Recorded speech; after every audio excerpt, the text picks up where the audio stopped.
Hello, how are you? Good, how are you doing? Good.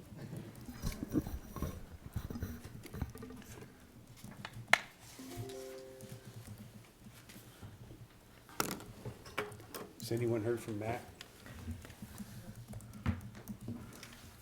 Wait, I got the wrong agenda in front of me. No, I don't see it. Oh, all right, I do got the right one. I'd like to call this meeting to order for Monday, July 29th, 2024 at 6:30. Dustin, you got the attendance roster? Yes, Mr. Mayor, sure do. All rise for the pledge. Pledge allegiance To the flag of the United States of America and to the republic for which it stands, one nation, under God, indivisible, with liberty and justice for all. I feel like somebody taller is on this chair. There we go. Couldn't quite reach the ground. Attorney Goldman, you're first up on the list this evening. Oh, boy. All right, well, as I understand it, since I was absent from the last meeting, my apologies for that. Hopefully Lindsay stood in well in my stead. I understand that Trustee Nyberg asked when you guys had issues with regards to stormwater regulations and the possibility of fees. He asked very appropriately about liability in the event you guys engage in stormwater activities and so forth. Their liability in the event you blow off stormwater detention and so forth. So what we did is we, both Lindsay and I put together a memo for you guys so that hopefully it kind of lets you know what the general liability standards are with regards to stormwater. There's Matt. So you've had that memo. I sent it out to all of you this morning. I hope you all received it and had an opportunity to kind of review it. What I tried to do is kind of just generally lay out your statutory authority to engage in stormwater regulations. Towns, counties, governmental entities can do this, but I specifically set forth the municipal statutes that allow towns to engage in stormwater regulation in Title 31, which is the statute concerning municipalities. Also, I cited the statute for you with regards to planning and how a good set of planning documents usually involve stormwater drainage, stormwater detention, thoughts, because generally municipalities are looking to do good growth. And in order to do good growth and in the interest of health, welfare, and good order in developing communities, you want a good plan for stormwater drainage. And so legislatures anticipated that towns are going to want to do this, so it has given you specific authority. The thing to remember, though, is that although you have authority, you don't have a duty to enact stormwater regulations. You don't have a duty. It's just generally the authority is there so that, again, you as a body, when you are thinking about development and further construction, housing, and so forth, generally, most municipalities think about stormwater and how they're going to deal with new impervious areas as a result of construction. So thereafter, once you have the authority, I kind of lay out for you in this memo the ways in which you could be liable for poor development, development that doesn't really engage in good thought, and not utilizing or going with engineering standards and good standards in your development. The very first section concerns tort liability, generally where your water that is generally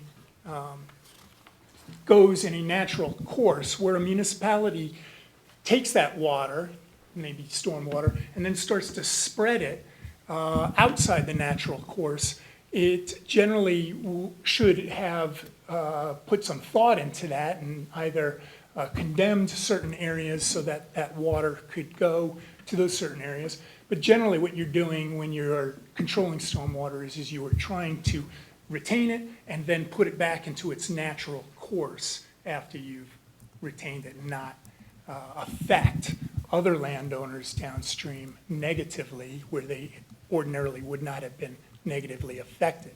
Now, there are, of course, exceptions when you have a 100-year event or 200-year event and so forth. Properties would have been affected anyway, so it's not your duty to make sure that all lands are protected in those extraordinary events. Interestingly enough, in 2003, the Colorado Supreme Court addressed stormwater drainage and liability, municipal liability, and basically said, hey, listen, we've got all these, generally municipalities have and enjoy immunity for tortious conduct, such as things like trespass, things like that. However, we have carved out an exception for sewer facilities and water facilities. So where a municipality negligently operates or maintains sewage or water facilities, generally there's a waiver of that immunity when it affects other property owners negatively. But in 2003, as a result of an unfortunate situation where a couple of kids drowned in a stormwater detention facility in a drainage ditch, the Colorado Supreme Court said, whoa, we need to kind of rein in this waiver of liability or this waiver of immunity for stormwater drainage. We're going to maintain the waiver for sewer facilities and water facilities. However, we're going to carve out, we're going to take out of the definition of sewer and water facilities drainage and detention facilities. So we want to make sure, because, you know, municipalities generally have a limited budget and they can't go on governing with the thought that, you know, everything that they do could expose themselves to potential liability. So we're going to protect municipalities further with regards to detention facilities and your stormwater facilities. So they've carved that out of the definition. So since 2003, the town is protected from tortious conduct, negligent conduct on your part with regards to stormwater facilities. However, remember, if that's negligent conduct. If there's actual conduct where you're aware that you're about to point water in a direction and affect some other's property, you could still be held liable. So it's the difference between, you know, actual conduct and the negligent conduct, the knowing conduct versus the negligent conduct. So you're protected under negligent conduct, but not for conduct which is knowing when you're taking water out of its natural course and you're directing it to others, okay? So that's what I tried to suggest to you in this memo. Those are the kinds of things you want to be aware of. There are other things you also need to be aware of with regards to how you construct your facilities, your stormwater facilities. They have to be constructed in a certain way such that water is detained only for a certain period of time. You're not holding it to enjoy the benefits of extra water. You're holding on to your stormwater for up to 3 days, and then you've got a plan for releasing it. Generally, 97 to 99% of that stormwater has to be released. And when you do all those things, the water engineer will infer that you've done things correctly and that you have not affected other people's water rights, okay? So There's all this talk about, don't screw with my water rights by putting your stormwater into, affecting my groundwater and so forth. To the extent that your stormwater facilities are properly engineered to do what they're supposed to do, the state engineer is instructed pursuant to statute to infer that things have been done correctly and that water rights have not been affected. Okay? With regards to ditches, I again tried to suggest to you where you're at with regards to ditches. Again, you do not want to use a ditch for the purposes of detaining and holding on to your stormwater. You don't want to direct your stormwater into ditches purposefully. It's not to be the containment feature. But to the extent that stormwater does go into ditches in its natural course, that's okay. The state of Colorado says that's fine. You just don't want to specifically direct more stormwater than would ordinarily go into a ditch beyond that. Again, accounting for the extraordinary events, again, a 100-year event, a 50-year event, a 200-year event, again, those sorts of things we're not responsible for because those are basically acts of God. And that would happen. Your duty is not to protect the ditch itself, okay? You just don't want to do unnecessary harm to the ditch. Okay? So that's in essence the memo that I prepared for you, just kind of give you a general outline on the liabilities. Do you guys have any questions? I do, Yes. but I can wait for others to go first if you prefer. Go ahead. In your document, I'd like to point to page 2 and the last paragraph. And this is regarding, I believe, ditches. It says, notwithstanding the town's potential immunity from liability for negligence causing damage arising out of town stormwater facilities, the town could potentially have stormwater-related liabilities. So in fact, in a general sense of what you explained, when we drill in a little bit more, and obviously it's a case-by-case situation, the town can be negligent, especially if it knows that it's had reports done. The first one was in 2014, identifying the fact that the infrastructure is 50% below standard.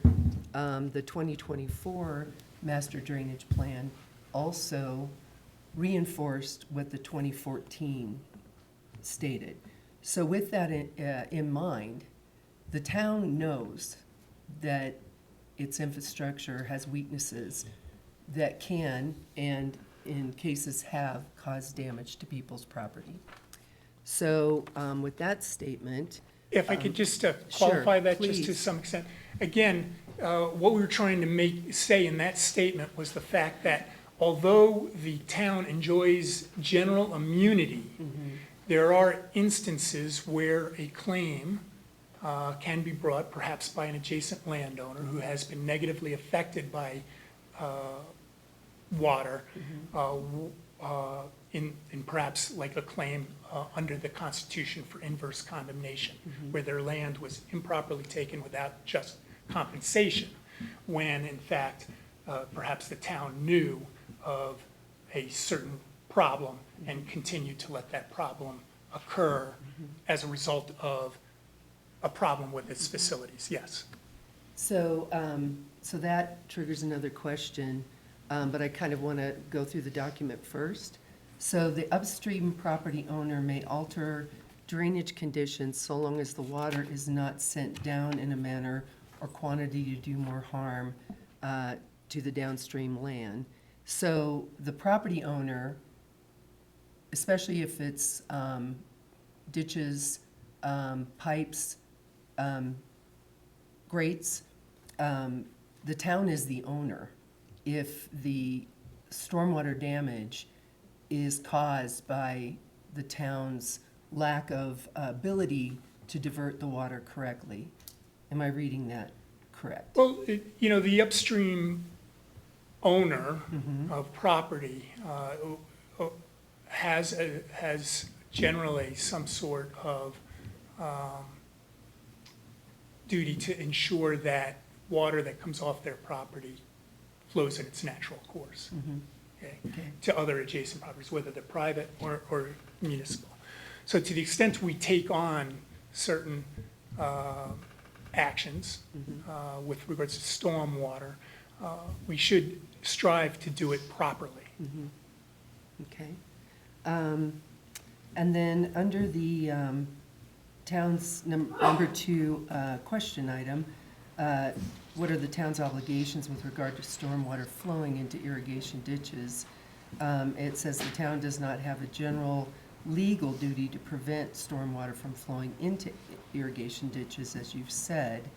The town is an upstream, if the town is an upstream property owner and has caused stormwater to flow from its property into an irrigation ditch in a manner causing more harm than formerly, then it may have liability for trespass or inverse condemnation. So, Yeah, generally, I would even say the trespass would probably, we'd have immunity for trespass, but the inverse condemnation is something to be concerned about from a constitutional perspective. so if we have immunity, then speak to why it specifically states this, that the upstream property owner, which would be the town, would have immunity from that? So is it two different things? Is it a private owner versus a municipality owner? Is that what I'm- Private owners don't enjoy the kinds of immunity that a Okay. municipality will So- have, because municipality, again, the legislature is trying to protect the municipality from Gotcha. lawsuits coming at you right and Okay. left. So I was reading that the property owner was the municipality, since this is a municipality awareness document, like how to be aware. So that may have been an error on my part. And no, it isn't an error. Okay. We cited a 1923 case right there. And remember, everything up until 2003, Yeah. this was generally the law. Okay. But the law got more favorable to municipalities as of 2003 with regards to drainage and stormwater facilities as it relates to tortious conduct on your part. So again, the negligent conduct's generally protected, but to the extent that conduct is knowing, you start to get away from negligence and you start to do things knowing that your conduct or the town's conduct is going to have a negative effect, we need to be concerned about that, because that opens the door. Gotcha, okay. So then I probably should move past that as far as the timing of those things. Right? You bet, go right ahead. No, What's go your- right ahead. We talk about upstream, but what about downstream? Do we have any liability on that piece? We do. As Okay. far as backing, with our detention facilities, Okay. to the extent our detention facilities back up So and cause, say they got blocked and they couldn't drain out or something like Correct. that, then we are liable as well there on may that be, other side. Okay, there may be liability. Again, if it's just pure negligence on our part, failed to recognize something, perhaps we are protected under Colorado's Governmental Immunity Act. Question two. This is specifically about Dove Ranch.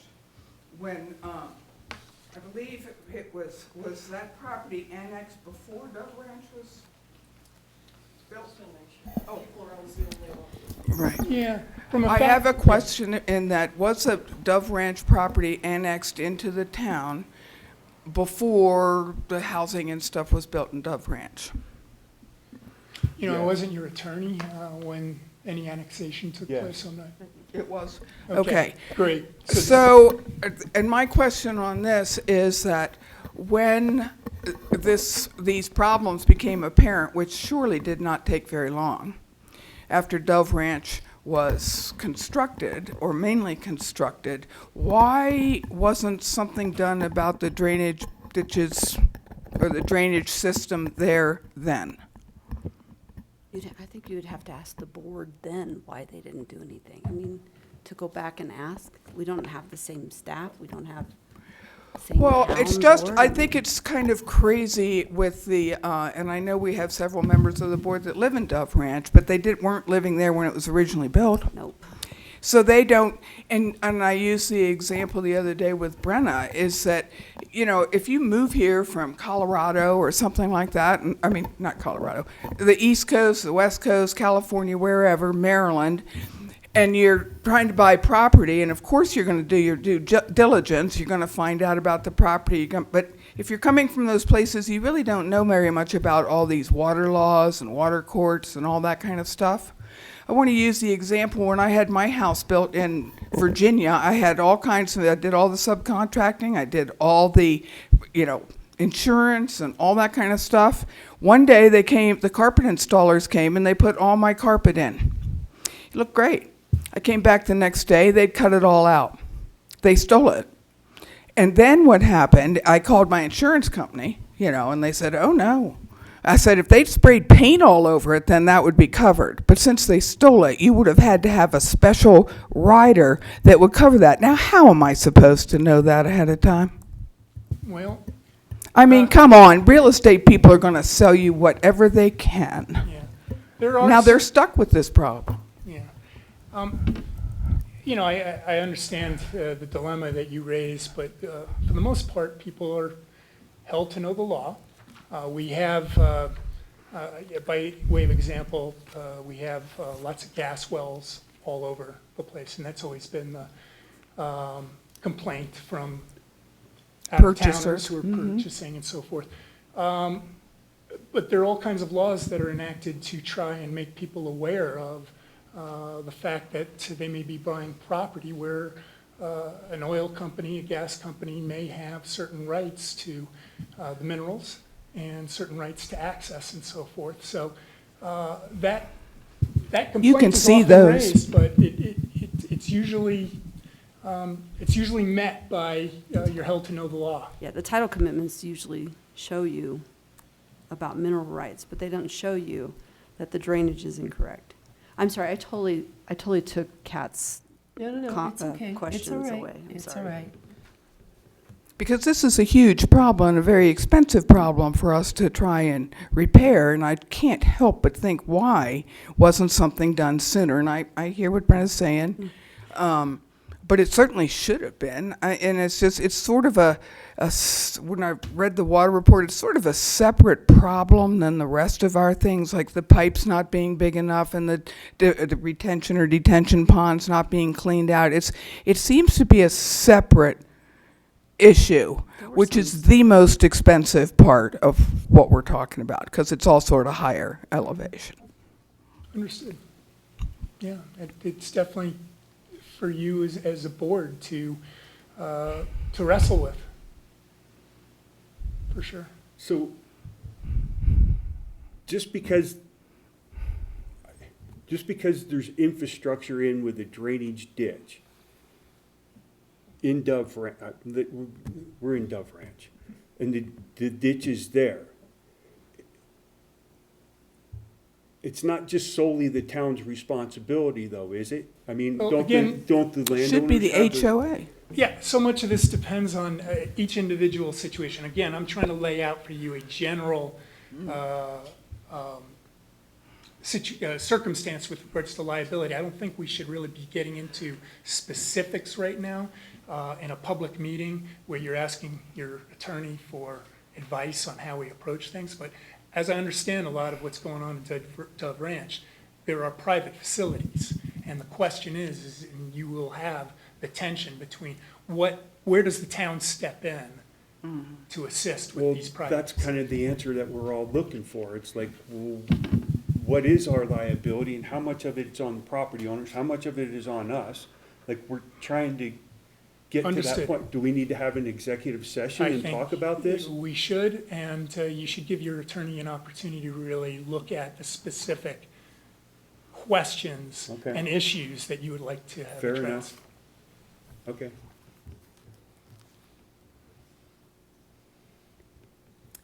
questions? I'm going to ask one more in regards to the liability.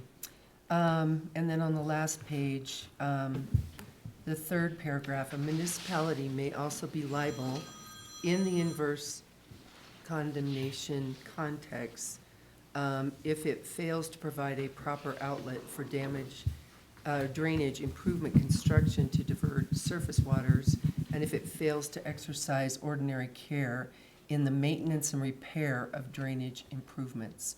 The latter liability may attach when it is determined that the municipality has not exercised a reasonable degree of watchfulness in ascertaining the condition of the drainage system to prevent deterioration and obstruction. So I think what we're trying to get to is we have 2 master drainage plans.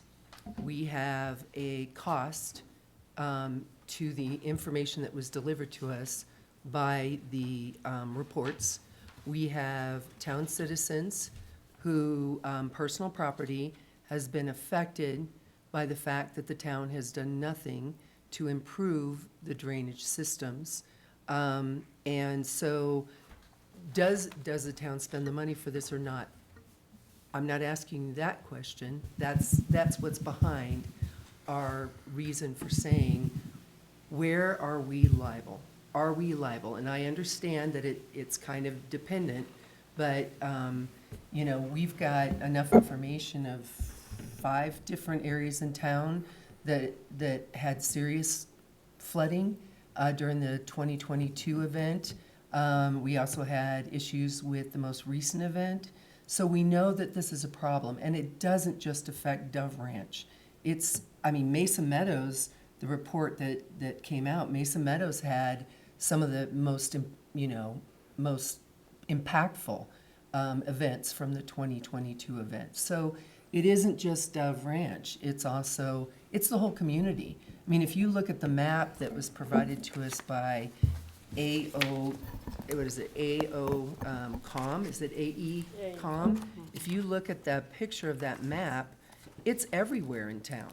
And it's due to the fact that we don't have the proper infrastructure through the majority of the town, 50% of the town, to handle the impacts of stormwater events. So this is just going to be an ongoing issue, and it's not necessary to point to any of those things, but my question is, where do we have liability? Can you give me a better sense of that, or is it just bring you specifics? So we have people whose ditches have been affected by our stormwater and have caused damage to their land. Yeah, so again, going back to when you say our stormwater, Yes, stormwater is created not necessarily from the town. right. It I'm happens in a taking on the natural, ownership for that. situation. But then, to what extent have we taken that stormwater and tried to control it Yes, so as to properly drain it and do it in a way that it's not sitting for 3 or 4 days, and do it in a way that it's, for the most part, traveling in its natural course.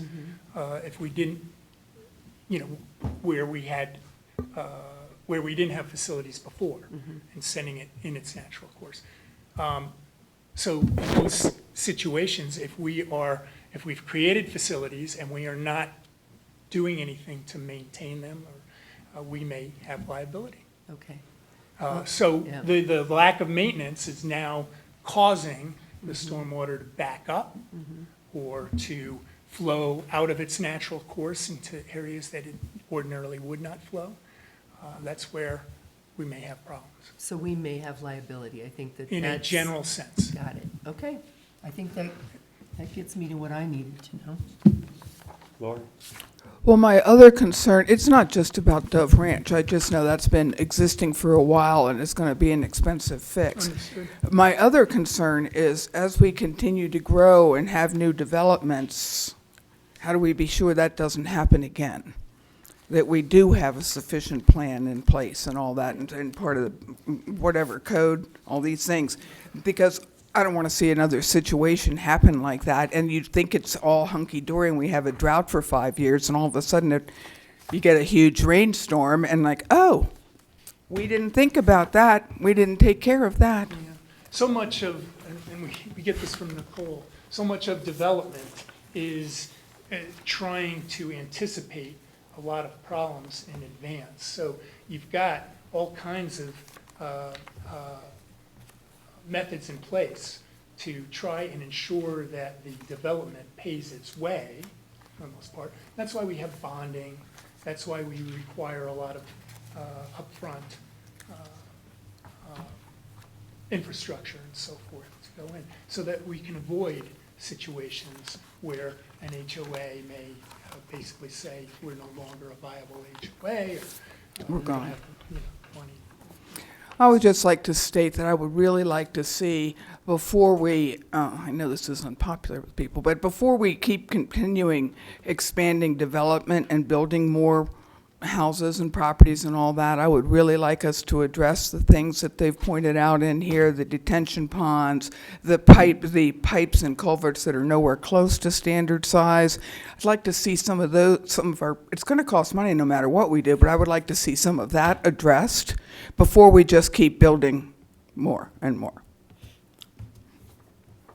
I have a thought on that. If we stop building, we have to do a moratorium. Moratorium. And if we do a moratorium, nothing can be done. Like, it's so hard to get back in and get people interested back in our area. That's part of the reason why we don't do stuff like that, is for that potential. And it can be very detrimental to a town. Are there any other questions for Attorney Goldman?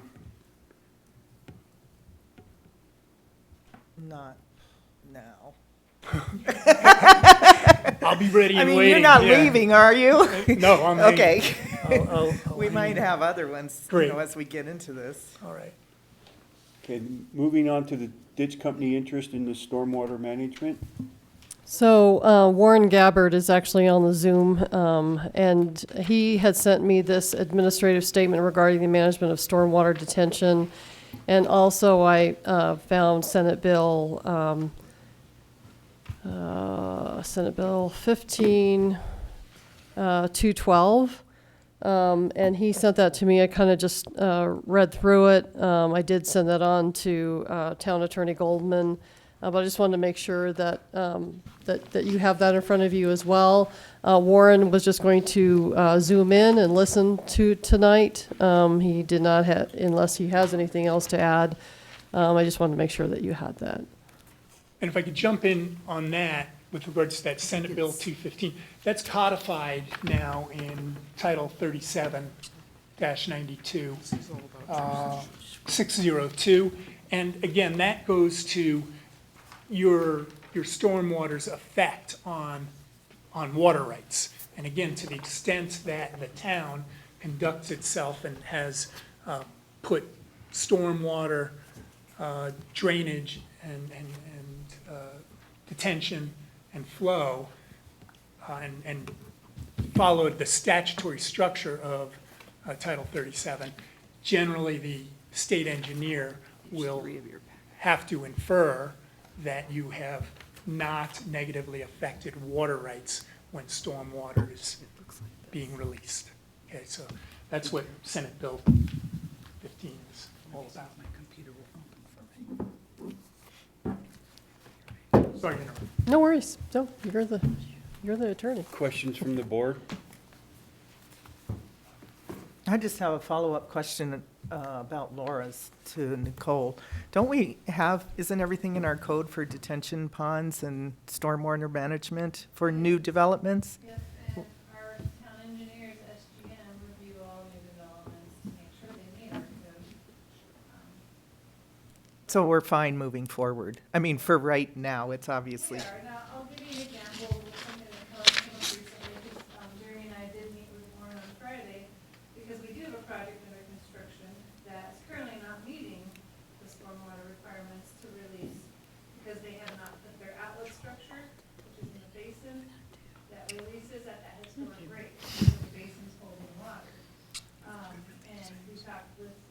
the water, on Friday about that, and there are reasons why they hadn't installed it yet. They were working with adjacent owner to try and come up with other solutions. But ultimately, our engineers approved their stormwater outlet, which is what releases the water at the historic rate from the pond. Approved it like in 2022, and they just hadn't put it in yet. And so I think we're all on the same page. It's gotta be released at the historic rate at the historic location that it was released before that development was put into place. So, we're still working, but again, that's private still. We haven't accepted any improvements in that development. It's Mustang Crossing. It's still under construction. There's not even a building permit yet. There's still in infrastructure. So really, that's a private owner who's building something that doesn't quite meet the requirements yet. But again, SGM's reviewed it to meet state standards. It was designed to meet state standards. It just hasn't been installed yet, so that pond, those ponds have been holding water and impacting an adjacent neighbor. So trying to work through that. So, even when we approve things, we're still babysitting the developer to make sure that they're doing it correctly and in a timely way, working with the state if we need to. But, Catherine could maybe add to that. Yeah, I think, construction takes a long time, and there's a lot of steps, there's a lot of approvals that we're doing, and then there's a lot of steps on the contractors, and there's a lot of reasons why these projects end up taking longer. So I was gonna say, with Dove Ranch, that's a huge project, many phases, a lot for the town to oversee. And so, there was a stormwater plan, it never got built. The town staff didn't have the proper staff up runner on board at that time, is my understanding. So, a public works director and a town manager trying to figure out when the pond's gonna get built, and keeping an eye on the contractor throughout there just wasn't enough staff oversight to make sure that the ranch subdivision and stormwater plan was getting built. So I do feel good about the staff you have in place right now, the development standards you have in place right now. I do have room for improvement, as always, so when the drainage code is updated, we've got, some ways to make it better. But the new development coming in is certainly exceeding the existing development that's out there for stormwater management. Well, I have a question for you, Catherine.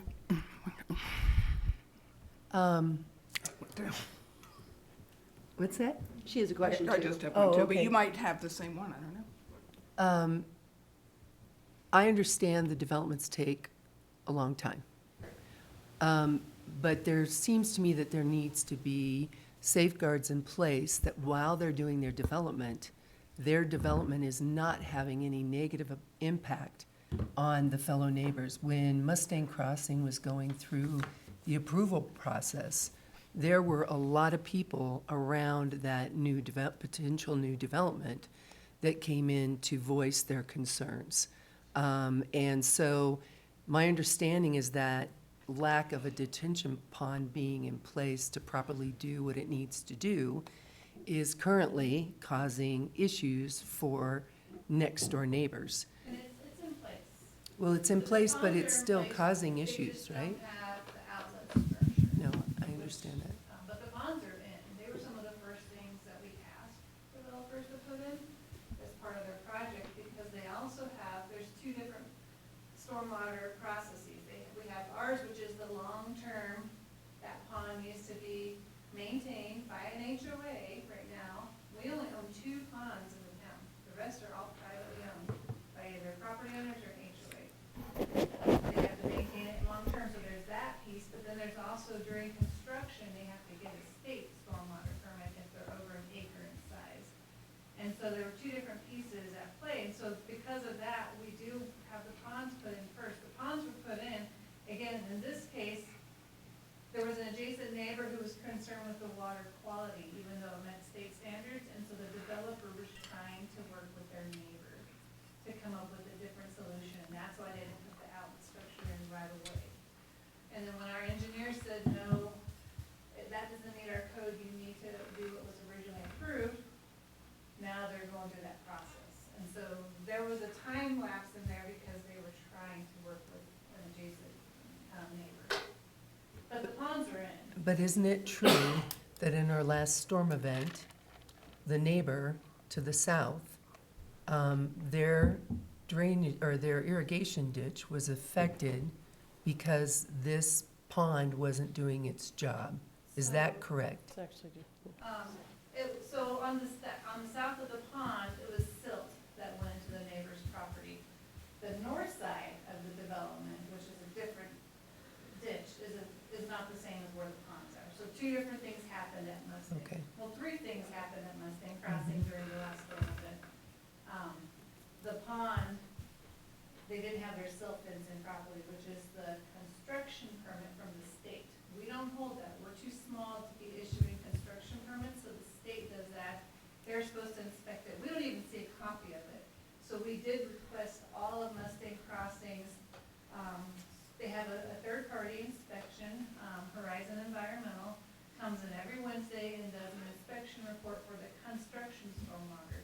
And so we requested this whole year's worth to see how they've been inspecting that, because again, that's managed by the state, but the state's saying that they won't be here for 2 months.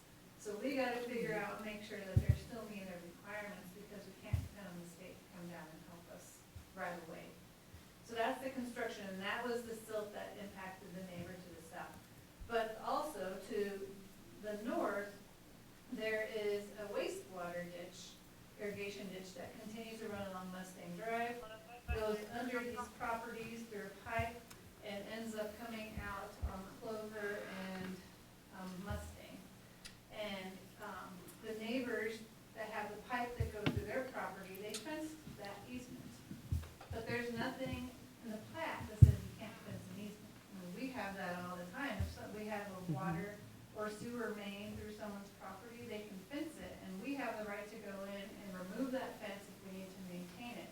But unless you specifically say this is a no fence easement, there's nothing that says that property owner can't put a fence in.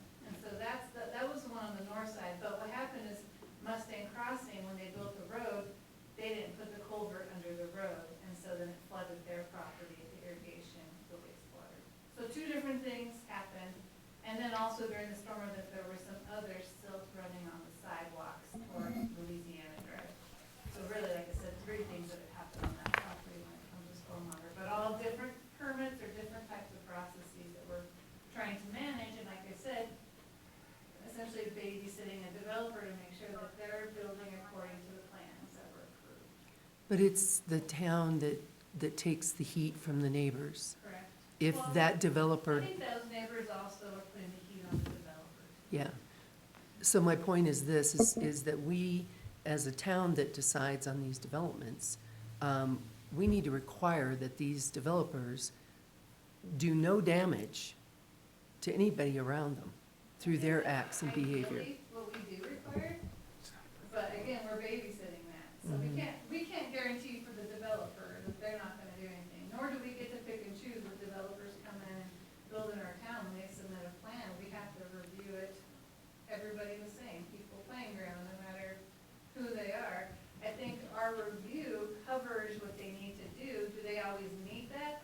No, but that's what, Council Goldman has said, is we get a bond in place. And so if we do run into a situation where they did not build something to code, and say, like another the ranch, where that developer went bankrupt and walked away. Well, I don't know the history of where there was a bond or what happened there, but we've made these changes to make sure that we do not approve a project. If you remember, Mustang Crossing came in and asked to reduce that bond, and staff We were was like, saying, no, please don't do that. And that board did Trustees. not. But if the developers was asking something and staff was saying, this is why we don't want to see a reduced bond, because if they do walk away, we are responsible to go in and make those improvements, and so we need that funding available. But there's been times in the past where previous boards have reduced bonds, and, you know, those of us that are here now have been cleaning up those messes. And so moving forward, you know, Pine River Commons, Mustang Crossing, Orchard, Marlin Village, anybody who had public improvements, we've required full bond. And like I said, Mustang tried to ask the board to reduce it, and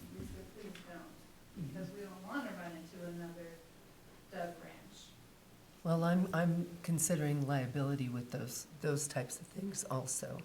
So my question was more kind of, you know, if they should not be making any impact to their neighbors Agreed. at all.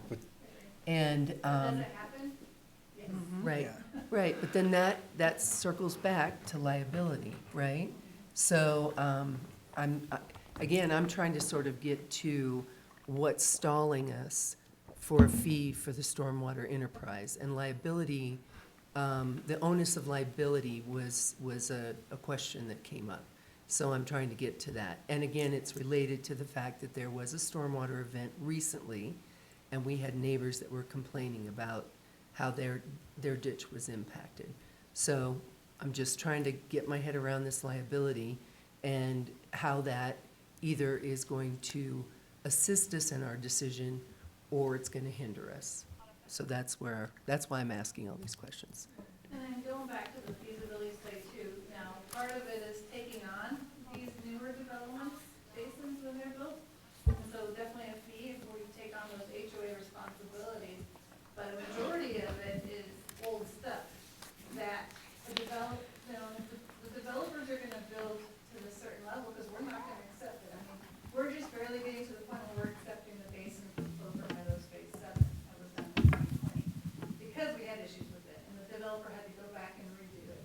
And so we're gonna be very cautious of what we accept, and then once we accept it, it needs to be maintained at a certain level, and that's where we come in, because we can maintain it probably better than an HOA. I can guarantee most of our basins that are in HOAs are not being maintained appropriately. But a lot of the feasibility is old infrastructure, and the developer's not gonna come and fix the old infrastructure. We're gonna make them, the new stuff, we're gonna make them meet code and work with them on that. But nobody's here to fix the old stuff. Which is why we have a stormwater enterprise fund to address the fact that our stormwater infrastructure is below standard by 50%. Boom, that's it. You know, that's why we're here, that's why we're back here tonight. Do you have a question? I'm trying to get to it.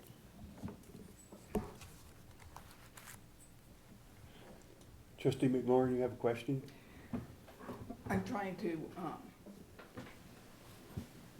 I'm trying to, and then maybe you can answer it more quickly then. I'm wondering about, when I was going through the budget papers, the last report that we got, no, not that one. This was from our monthly expenses that we get each Finance month. statement? Finance statement, yeah, and she will have in there what percentage of the budget that we've spent so far, and it should be about 50% at this point. I thought I saw for stormwater drainage money in that account that has not been used. What is that? You don't have a fee to cover those expenditures, so you can't be spending money that you don't have. Well, I know that, but it's like, why does it show up that we have it in the account, that it's already budgeted, but we It can't? was budgeted for the purpose that the board at the time had Okay. adopted a stormwater enterprise, and the goal was to finish the feasibility study and adopt a fee to help fund it. But when we don't have money coming in, you can't have money going out. All right. I don't know if this is, I saw that, I think the study is a line item in that. It's a line item in the street fund. So you're spending street street fund. funds to fund a feasibility study. Okay. And when USDA, when we talked to them last year, they were actually here. They had a big public meeting with all of, and we were a customer here in our own building. And they talked about that if you adopted an enterprise, that you started a fee, that you had a way to basically pay for infrastructure, they would refund the money we paid for the feasibility study, which is almost $200,000.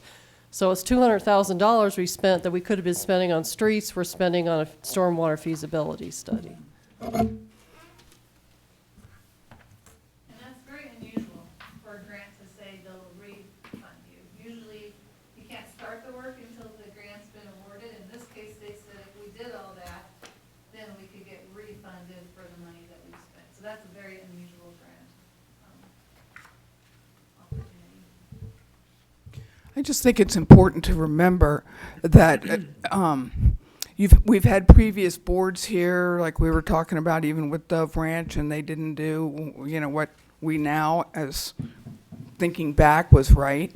The people on this board, including myself, a lot of us are new on the board. We haven't been on here before. It's a learning process. And I don't think, we're just expressing our opinions and asking questions so that we can make a reasonable decision. And I think that should be kept at a, except that we all have different thoughts, different knowledge levels, different experience, and just be a little patient with some of us that are not as familiar with everything.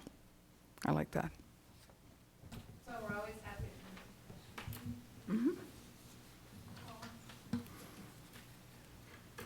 Any other questions?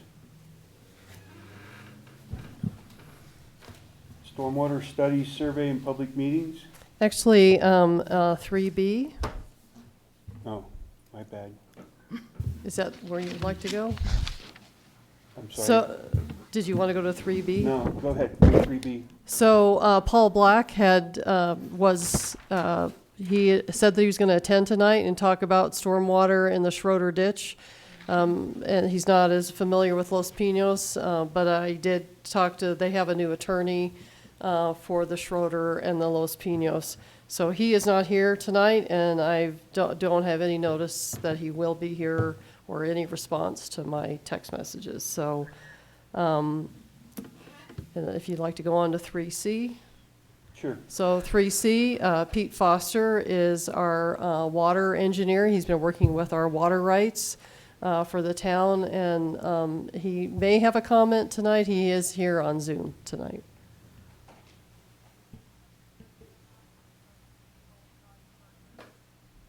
Peter, are you? Maybe you just hit ask or answer any questions.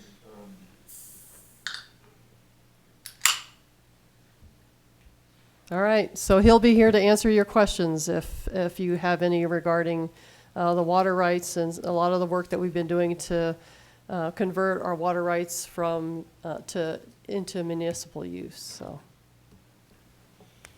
Are there any questions for Peter? What is that process to take the irrigation water to municipal water? What is the process?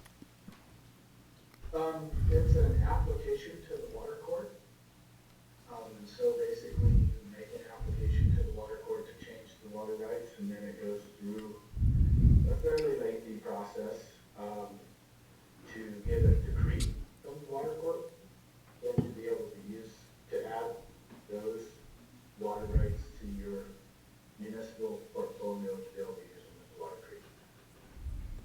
And I just want to add to, so when a development comes in and they have water rights on the property, we work with Pete and his team to determine their usage. So if they're doing residential or commercial, whatever their usage is, what is it going to take the town to serve that new development?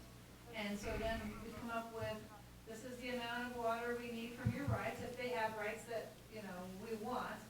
Otherwise, they need to pay in a fee to the town that we use to go out and purchase other rights so that we can serve that development.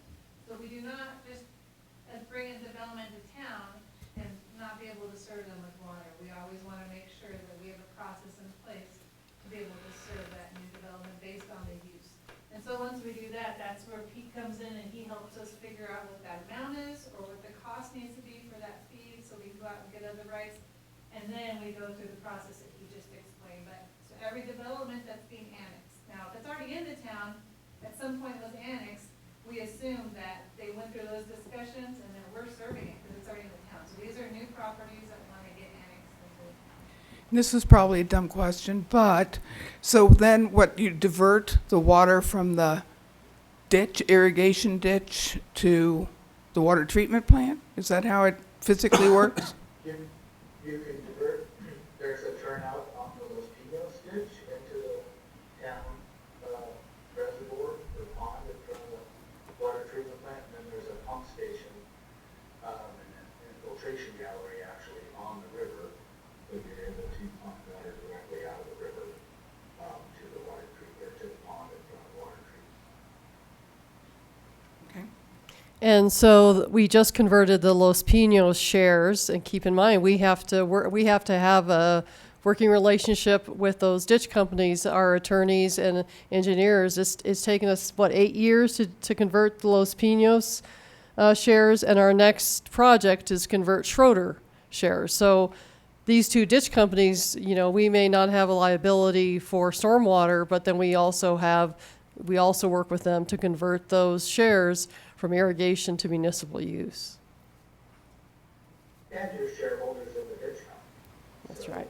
You're assessed along with the other shareholders on the ditch company to maintain the ditch. So in essence, if the ditch is having problems, you're shareholders in the ditch that's having problems, so your assessments can be raised to help fix those problems along with other ditch shareholders.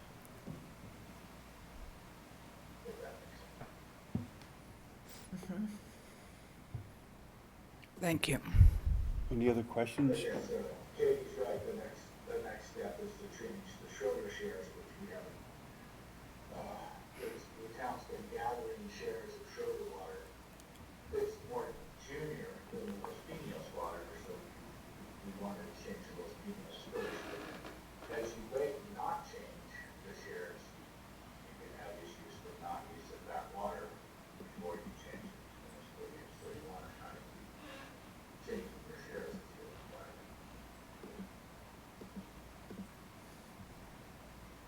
Oh, I didn't know you could lose water rights like that. Yeah. I didn't know you could lose water rights like that. Yeah. Yeah. Any other questions? I guess I have one. Do you anticipate this process going a little faster or probably the same timeline? So I'll let Pete respond to that. Yeah, there's such a thing as water time, and it takes a long time. In Colorado.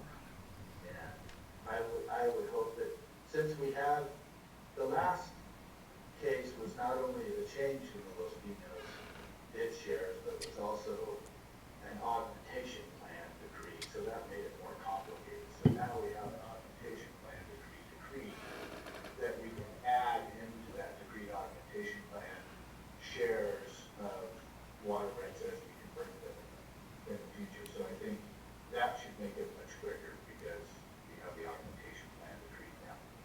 I'm happy to go into what an augmentation plan is. If you would like. I'm good, thank you. 6 of the 8 years, I don't need to know. Any other questions?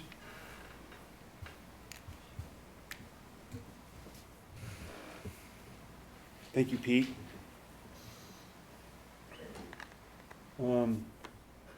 Stormwater studies, survey and public meetings, mitigation alternatives.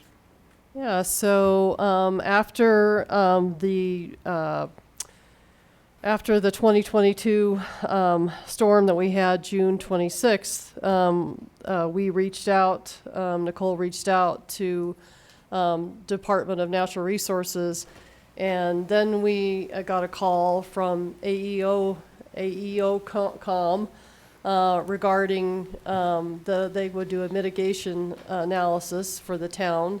And then when the board adopted the stormwater enterprise, we kind of got a bigger green light. And so that's where that final plan is that to that link that gives you the mitigation alternatives and hydraulic analysis tech memo. And a lot of it really is not even focused on Dove Ranch. It's really focused on the central portion of the town of Bayfield, the south portion of Bayfield. And we'd be happy to have Casey Robinson do a presentation if you're interested in kind of that presentation from that engineering standpoint. Katie, do you know why they didn't include Dove Ranch in this? Dove Ranch is in there. It's just that photograph is actually is the southern side. Okay, so they didn't capture the photographs of the storm Yeah. event. That's a shame. Okay. I've got some. Yeah, she's got some good ones. Some stuff bubbling up in my backyard. And it was was staff that provided them the photos, so we Okay. got photos from neighbors, and we forwarded to the state when we asked for their support. They But- got this technical assistance from FEMA, so it was free to us, so that report we got from them took 2 years, but it was a free process. But the map was from the engineering company, the map that was in there? Yeah, Yeah. but the photos came from, I From- supplied from them with Nicole, photos yeah. based on things from the 20, whoever, some people sent me photos, other staff took photos, and we just provided that to them from that. I'm referring to page 17 that shows all the water impact on that day and the areas of location that was impact, which was Mesa, Meadows area, and it just didn't include Dove Ranch, so. It's just yeah, it was their map. And if you like to, if, I can certainly reach out to them and see if they'll provide the north part of Bayfield. I just think it was for their report. Yeah, I just was curious why it was left out, so I was looking for an answer for that, and I've got it. Are all the drainage, the ponds, the retention ponds and stuff, are they all, even if they're privately owned, are they within the town limits? Your ponds, detention There's pond? ponds outside the town limits too, but the ones that we're looking at as part of our feasibility study Are all in town. Some are privately owned. You own have a couple privately of it. owned. I think we only own 2. Right. We own one in Clover Meadows Phase 3, which is just north of the primary school. And then we own one in Dove Ranch, a linear, smart ditch that's on the east side, or sorry, not Dove Ranch, Sunrise Estate. Sunrise Estates. Okay. That's on the east side of Sunrise Estates. Those are the only 2 the town owns. Everything else is private, HOA or private properties. So when it comes to maintaining those, that's up to the private owners? So they're supposed to be maintaining them according to how they were designed originally. Now, does that happen? Probably not. And the town's never had the staff go out and really confirm that, because we've never had the stormwater staff before. So you build them, the HOA is responsible, they maintain them. My guess is most of them need, my guess is all of them need some level of maintenance. Well, the report that we got earlier pointed out that, yeah, a bunch of them, more than half, I believe, need, They all probably do. I'm sure they do. I mean, the only one that. How can we probably make them does do right it? now- The only one that does it right now is Clover Meadows Phase 7, because we're just now accepting it, and it was just built and accepted by our engineers. So that's probably the only one that really doesn't need any maintenance right now. And again, Mustang Crossing, we know is having issues right now, but they're trying to fix that one. We haven't issued a building permit for that development yet, because we want that infrastructure in place before we just start issuing building permits. Any other questions? I have one more. Is the mitigation alternatives and hydraulic report, is that not really, is that just, here's an alternative, these 2 choices, and So- it doesn't really address like the pipes and, So I'll tell you what, we Okay. have a town engineer here, and maybe you Yes. can ask her the difference between the feasibility and this report. okay. Do you know which report this is, the Yep. AE? Okay, Yep, I briefly looked at it, when they sent it to me like a month ago.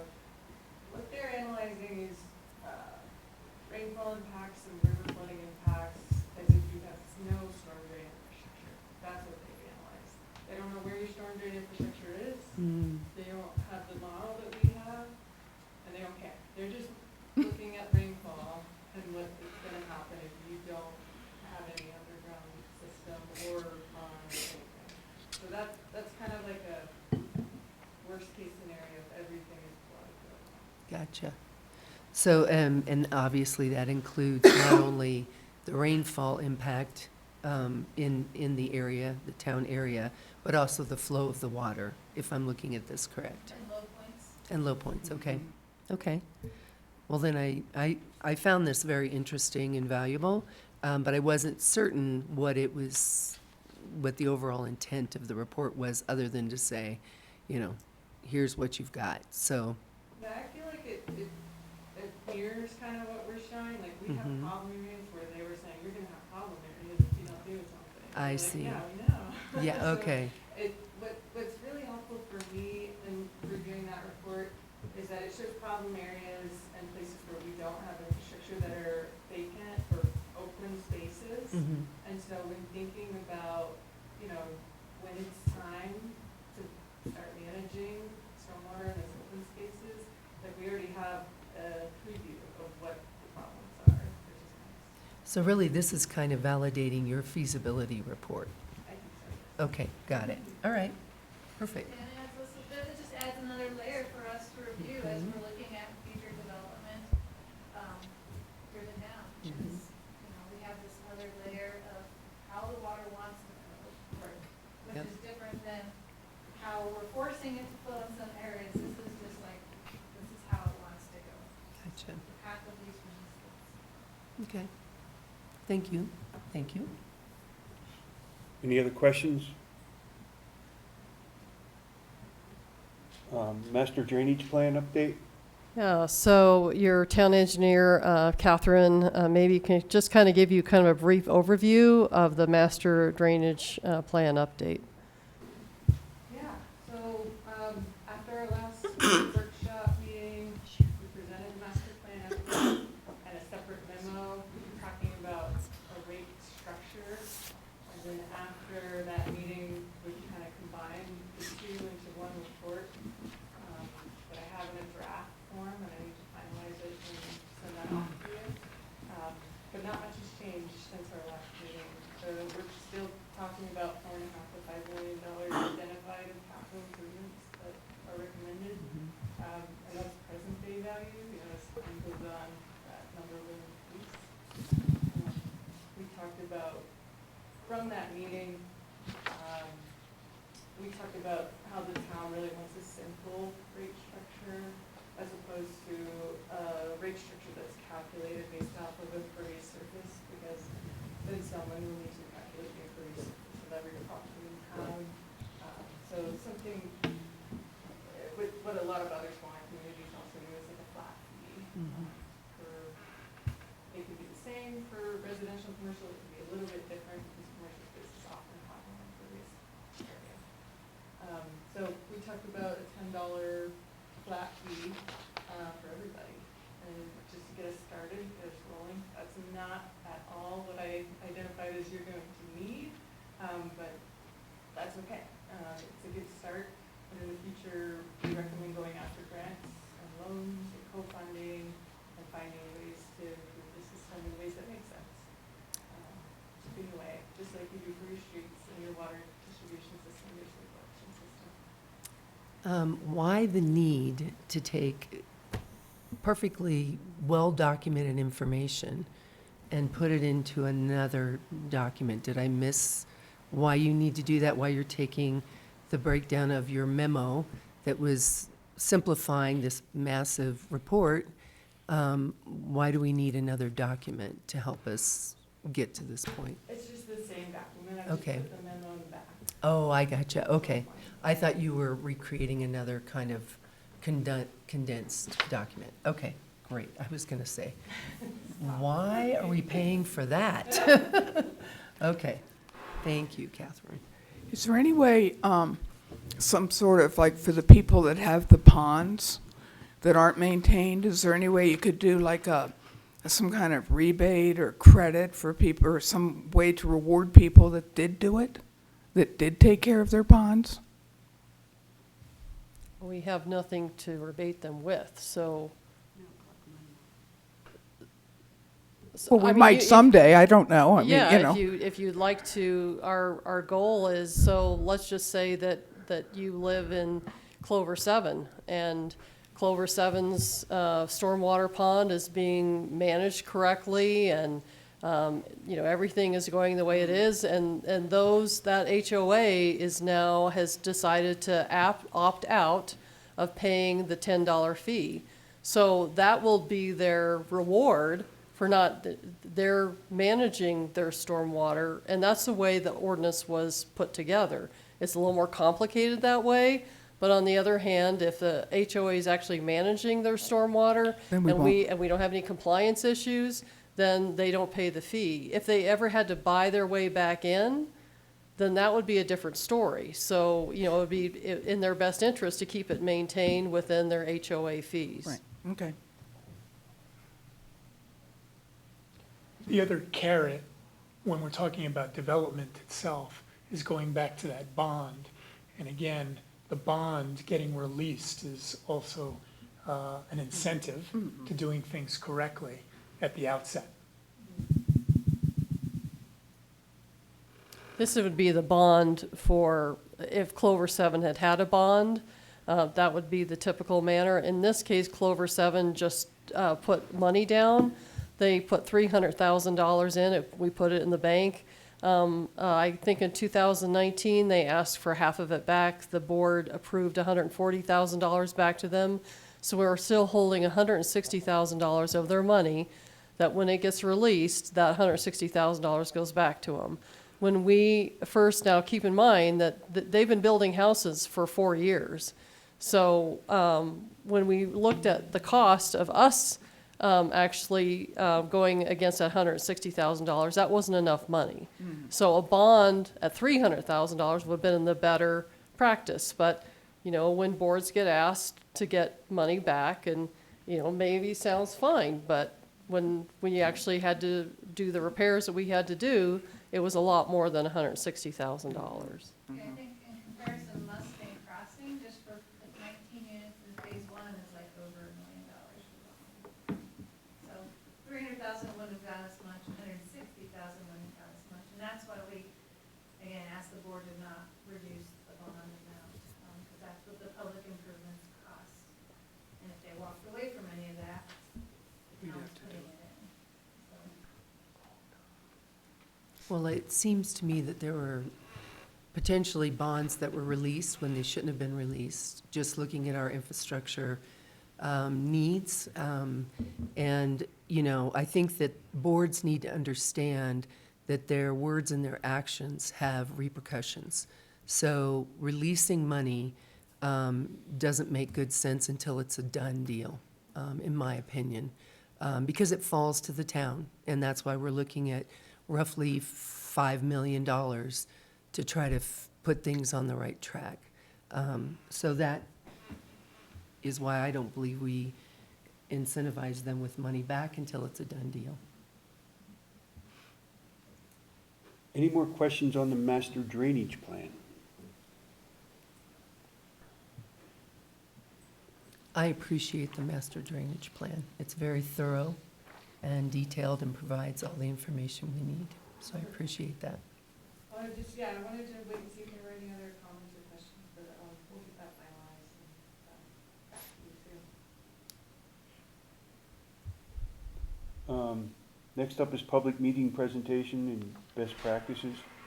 Yeah, so in October of 2022, we actually had a stormwater meeting.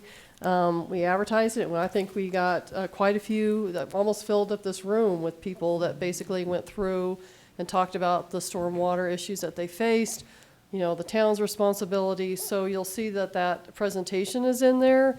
And we also have kind of the town of Bayfield stormwater information, kind of the best practices as well. The comp plan included stormwater management. So stormwater has been a part of one of the goals of the board and, you know, for the community for a while. So just wanted to kind of, there's no way I could give you everything, but I just tried to give you those tidbits of information just so that it didn't come up last year, it didn't come up 6 months ago. It's been an ongoing concern. Questions? No? Next, stormwater management survey results.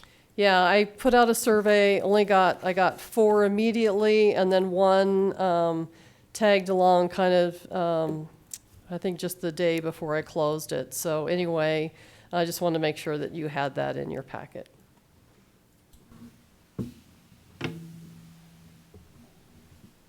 Moving on to assistance to reduce cost or eliminate stormwater fees. Yeah, so the town of Bayfield, every year, the board makes a decision to have a utility relief program. And when I first got here, they had a senior citizen discount. And so in other words, I would have been eligible for the senior citizen discount. And when we started looking at some of the accounts, we were finding out that the senior citizen either had passed away or whatever. And that was a 50% discount from my understanding of all the base fees. But we had a lot of, I'm just going to say there was no way to measure their economic, issues that they may have been facing or are at risk. And so when I got here, I said, well, I don't think I should be eligible. And so we basically looked at LEAP. LEAP is basically an energy program. They can either pay all of it or a portion of heat for anybody that is at risk in their home. And so that program actually goes through the analysis of their household income and what they can afford in heat. If they're eligible for that, they simply have to send me that or give that document. They give it to Glenn. Glenn gives it to me, and I give them coupons, and they get 25% off of mosquito, garbage, water, sewer. At this point, I think that 25% has been just kind of the going rate for right now. It doesn't necessarily have to be 25%, but that's what the board felt comfortable with the first time that they adopted that. I'd love to see more people on LEAP because I know there's a bigger need for LEAP. LEAP's application program is open from November until the end of April. However, if they're eligible for LEAP, you get 12 months a year from the town of Bayfield, basically to cover 25% of your base rates. Now, if you go ahead and use 60,000 gallons of water, well, I'm sorry, you're going to have to be a little more sensible about how you use your water, but the base rate would be reduced. The one thing about stormwater, when we first had this discussion about, we knew a stormwater fee was going to come up, when that stormwater fee would be adopted, could we waive it all, or could a different coupon system, or however else. So that's a resolution that you decided not to accept the last time, basically just to give them a complete waiver, because I think that they're not accustomed to that $10 fee, and those would be the people that we want to look out for. So we have applications for LEAP always at Town Hall. Prior to that, we had Beth Lamberson that would help them through the LEAP program and make sure that she got all the paperwork to them. We can certainly have somebody that's paying attention to that to help people through that. But if there's really, at risk for heat, then there's also this option that the town provides if for some reason that they can't pay their water bill. And you think, well, what about the person that, all of a sudden finds themselves in trouble, maybe later on, maybe in July, and they, whatever happened, and all they have to do is ask and justify it, and they could get $100 off their bill, basically, maybe to keep them from being shut off or whatever. So that's currently the program you have. So far, it's been very successful. Every year we grow by 1 or 2 people, but it's still only about a dozen that do it every year. And I know there's more people that get LEAP in Bayfield than 12. So I just wanted to make sure that you knew that those that are having issues with hitting the revenue or the income to hit their household expenses, there's another program the town has. Questions? So Katie, with that, looking at your resolution that this board declined to vote on, you built that in as a continued benefit for the year, that they would not have to pay the stormwater fee if they were getting utility relief. So my question is that would be the only time that we would add that in. We don't change LEAP unless the board gets a lot of concerns about the cost of their utility bills. They come in, and then there's a need to look at whether we increase the discount or not, the benefit. At this point, it's been adopted once a year, just Okay. before January, because January, they're going to get their bill around the 1st of February for January. So it's done once a year because I don't want to recalculate mid-year, other than, so anyway, we do it once a year. The stormwater $10 waiver was only an idea. It doesn't necessarily, it could be 25% off like everything else. But we're giving them coupons, so that means we have to start all over again and give them a new coupon. It'd just be easier to waive it. If staff time, it would be easier. Any other questions? There's no way to give them that coupon electronically? Well, In our, you would be surprised how many people still pay with a check.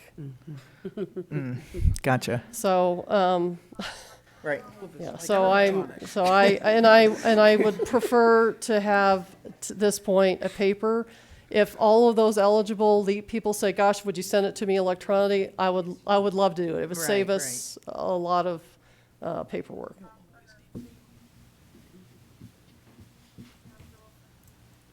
Grant opportunities? So I know that USDA has, and they have loans, they have, you're not eligible for grant loan forgiveness. There are other communities that are at a poverty line that they would get grant forgiveness or loan forgiveness. So in other words, you borrow $1 million and they'll forgive, maybe $500,000. And I've been in communities where they've forgiven those certain points because they're at a poverty level. Bayfield is not there. I know that there may be people that are at risk, and that's why we have other programs, but we don't have that project. So you can borrow money. There's other opportunities for grants from Colorado Water Resources and Power Development Authority also has loans and grants currently right now. And then there's a grant through the Colorado Department of Natural Resources that you talked to. Water resources. Yeah. They have, when we talked to Warren, he said that there's grant opportunities through them as well that we'll be looking at moving forward. So if you think about a little bit of that balance between, let's just take Clover 7. Maybe the town takes over their stormwater pond and it's a $10,000 fix, whatever it may be. And if we could get $5,000 to help with that cost, overall, it saves maybe Clover 7 and some of the other homeowners or property owners in the town money as well. Well, and Nicole, isn't it true that part of the whole presentation that we had from SGM reviewing our infrastructure deficiencies, cost, and that sort of thing, you emphasized the fact that we've already kind of got USDA queued up if we pass a fee. So not only will we get the feasibility funding back of $70,000, $200,000. 200,000. So, and then we've got monies that we can get from them, I think upwards to 1.2 million to offset. Possibly more. I mean, it's part of that bipartisan infrastructure, which, is not gonna last forever. Right. Right now, there's funding out there, for infrastructure specifically. Yeah, so there could be more than 1.2 million. And DOLA has the impact, assistance grant, which we just applied for the, CPC, but next year we can apply again, and there's funding in there. In fact, when I worked for Durango, we applied for a EIF grant for a stormwater pond, a regional stormwater pond, and we got it. So they also give funding for stormwater facilities as well. So there is grant funding out there, but, if we move forward, and if we don't move forward, we're not gonna be able to apply for grant funding and probably not get any reimbursement back from the USDA for the feasibility study if we decide not to move forward. Well, if you look at SGM's report, they did a lovely graph that charted out the total cost. And they also did, and it's on page, well, let's see, it's an example. It's after all it doesn't have a page number. The title is Table 10, Budgetary Cost, I can't read, Budgetary Cost Storm Drain Systems Improvements. And in there, SGM identifies the priorities. And the priorities are 2.2 million. So with that 1.2 million just to start, we could hammer out some of these top priorities.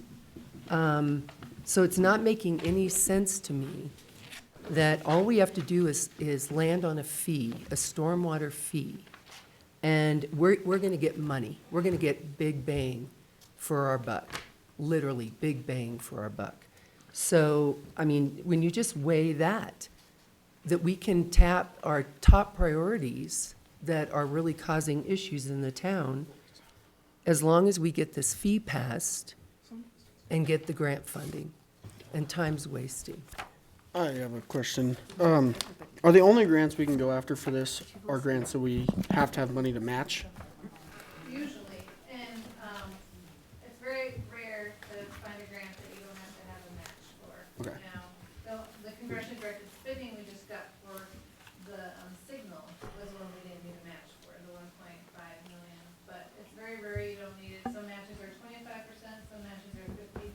I haven't looked at water resources grants to see what their match is yet. The EIAF, that's the, DOLA grant is 50% match. And then some grants, you can actually use another grant for your match, but you have to read each grant, because they're not, some of them don't allow that, but others do, and you can't do it in kind. Like, I can't take a federal grant and match a federal grant, but I could possibly take a state grant and use a federal grant to match a state grant. But again, it's just, each one's so unique and different, Yeah, that's why I was asking, because but usually you know need nothing some about 'em. level of capital. They want to see that we have something in the game. So we call it skin in the game. So funders want to make sure that you're paying and they're paying, so that that you have integrity enough to say, hey, we want your money, but we're also putting our money in too. And if not, when we're competing and another community is pitching in their citizens' money, they see that as a win for that community. Any other questions on the grants? Loan opportunities? So loan opportunities from Colorado Water Resources and Power Development Authority and USDA are typically about 2 to 3%. It's just things like that would take still another year, basically to look at those loan and set that up. You also have to look at, bonds if those are things that you decide to do. But anyway, I'm not too sure if we would have to go to an election for an enterprise for that type, for stormwater. However, if it was in the general fund or in the stormwater or in the street fund, you would have to go to the electorate because it is it's a government fund. Michael, you said that stormwater is considered a water fund? The stormwater enterprise. It's an enterprise on its own, independent. I know, but is it like, so sanitary sewer falls under water funds as far as the state statutes go? Does the stormwater fall under? Well, actually, under the Colorado Governmental Immunity Act, stormwater Is its own? retention is removed from the definitions of sewer and water facilities. So, yeah, So it would not fall under the state statutes for a water fund? well, again, as far as budgets go and so forth, I'm not sure you can look to the definitions that are in the immunity statutes to say how you're going to budget. So typically, if you're charging a fee and you're providing a service, so you're managing stormwater or you're whatever else, it's considered considered an enterprise fund, and those types are typically considered. Now, granted, we would have to go to our auditor to verify that, but typically in most of the communities that I am aware of, their stormwater is an enterprise fund, which acts like a business. And there is law that says that an enterprise fund for stormwater That's correct. is not a tax. That's It is correct. a fund, so fees can be assessed Yeah. such that you don't have to go to a Electric, vote. yeah. So again, the legislature is mindful of the fact that municipalities want to do things with stormwater, so they are trying to make it easier to build the funds. Right. Any other questions on loan opportunities? I can't see us taking on debt from a loan when we've got great opportunities to get grant funding. Try for the grants first. Those are the ones second, if we have a gap or something like that, but. Sorry. Next up is Said the that. Board of Trustees discussion regarding stormwater management.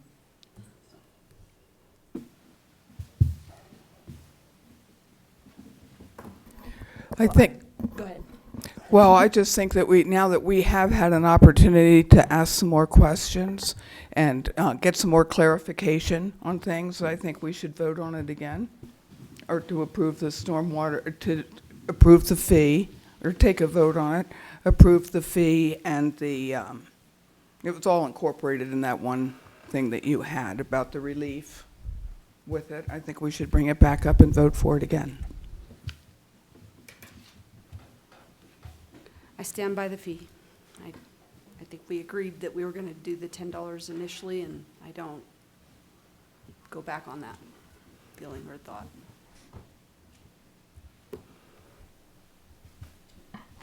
Somebody else want to weigh in? Well, I did some research, and $10 is a standard fee across the state. Lyons, which is a small town, has a $10 fee. Windsor has a $10 fee.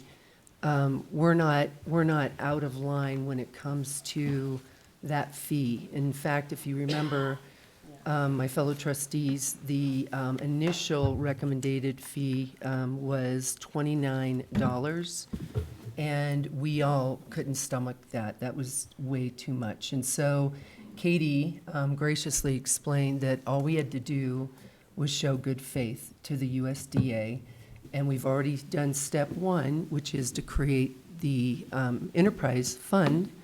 Now we need to take it the final step, which is a fee where they recognize that we are fully committed.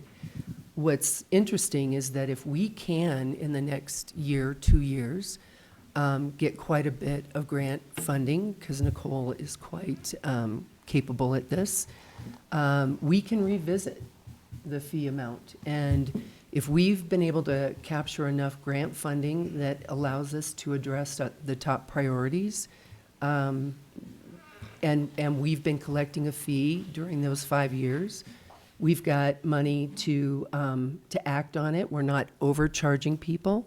We can revisit the idea of reducing the fee. So I think what we want to do is ensure that we can get this grant funding. It's foolish for us to turn our back on that. So I'm also with you, Laura, in bringing that resolution back for approval.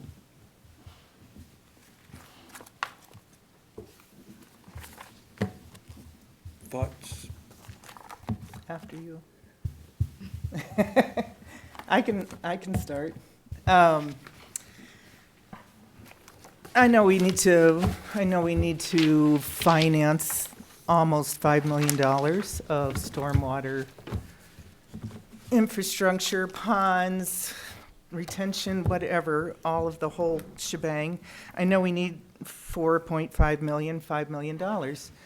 I don't know if $10 to every citizen right now is the right way to go. I think it says in our master drainage plan that Dove Ranch is a priority.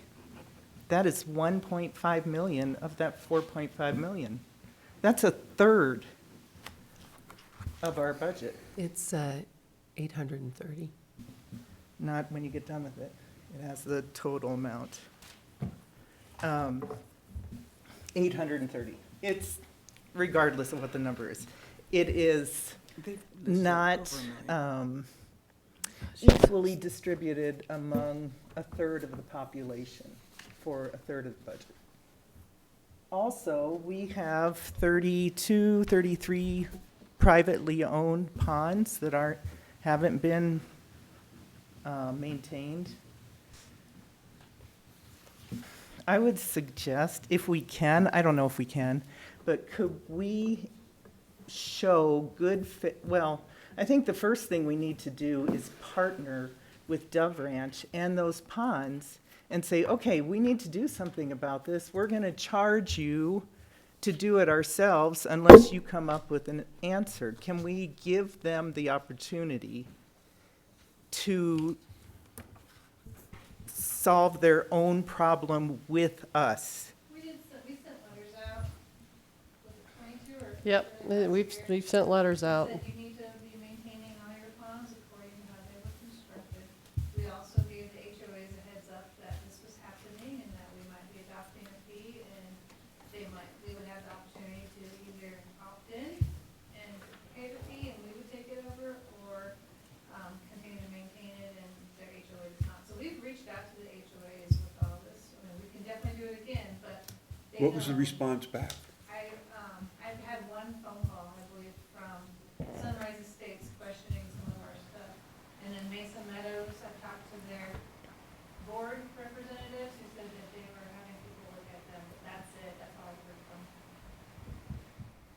And so actual enforcement takes a whole different, when they say partner, they think the town's gonna come up with the funds. And so, that's,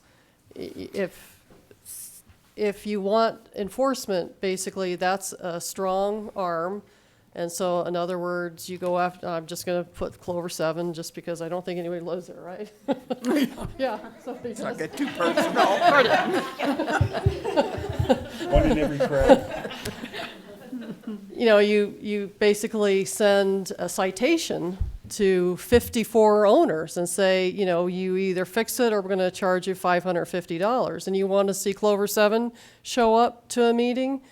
And they're like, well, we didn't know we had to do this, or we didn't understand, that why doesn't the town do that? That's what they know. And so I've certainly sat in enough HOA meetings over my lifetime, and they'll talk about painting the siding. Dog poop bags is the most common thing I hear in every HOA meeting I've ever went to, but managing their stormwater pond is not like the top of the list. It's Can we send out a letter that's not strong arming, but can we say, look, to every owner to get a response? Because we need a response if we're gonna work with them. We've asked the HOAs to reach out to their owners. that they do.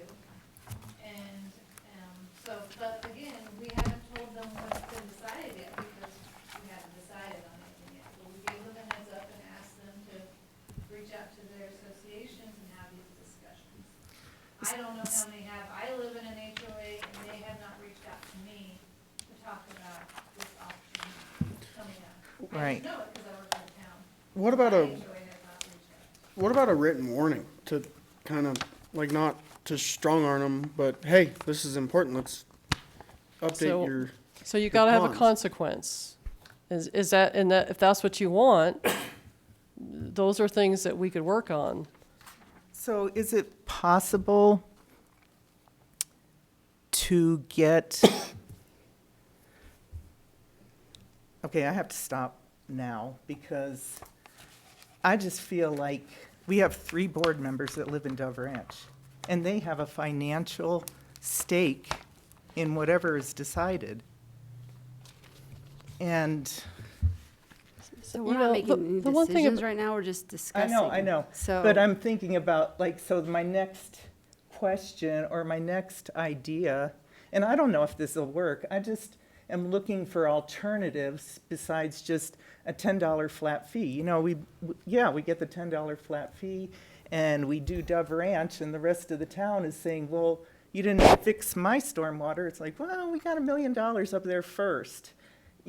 So there's a perception thing, and I'm just looking at, can we work on, like, could we do Dove Ranch just as a separate project? And could we say to those homeowners, look, we share we may not share responsibility, whatever the responsibility is, but could we go to those homeowners and say,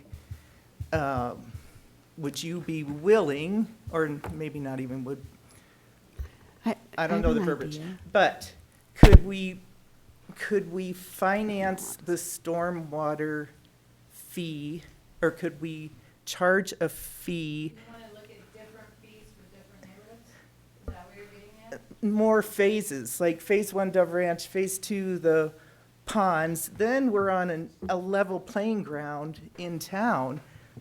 Then a fee seems more logical, but until we get some of these extra projects out of the way, So real quick Dove before- Ranch doesn't have to be first. That's what I was gonna say. There's no I mean, reason it has to it's be a- first. If it's a perception thing, and Yeah. we don't want the perception that there's 3 board members that are living in Dove Ranch, we can do the others first. But keep in mind, there's four people that live in the other areas. So, I mean, regardless, we all do live in the town of Bayfield We that don't have will be a- affected.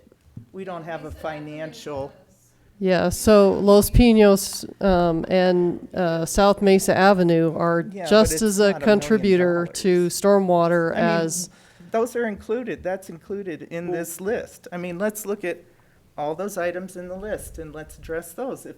so in I mean, 20, I agree with you. The perception is that it would seem like that because it's 3 people are on the board that live in Dove Ranch, if we make that the priority and we do that one first, the perception of the people and the citizens are going to be that it's because people on the board live there.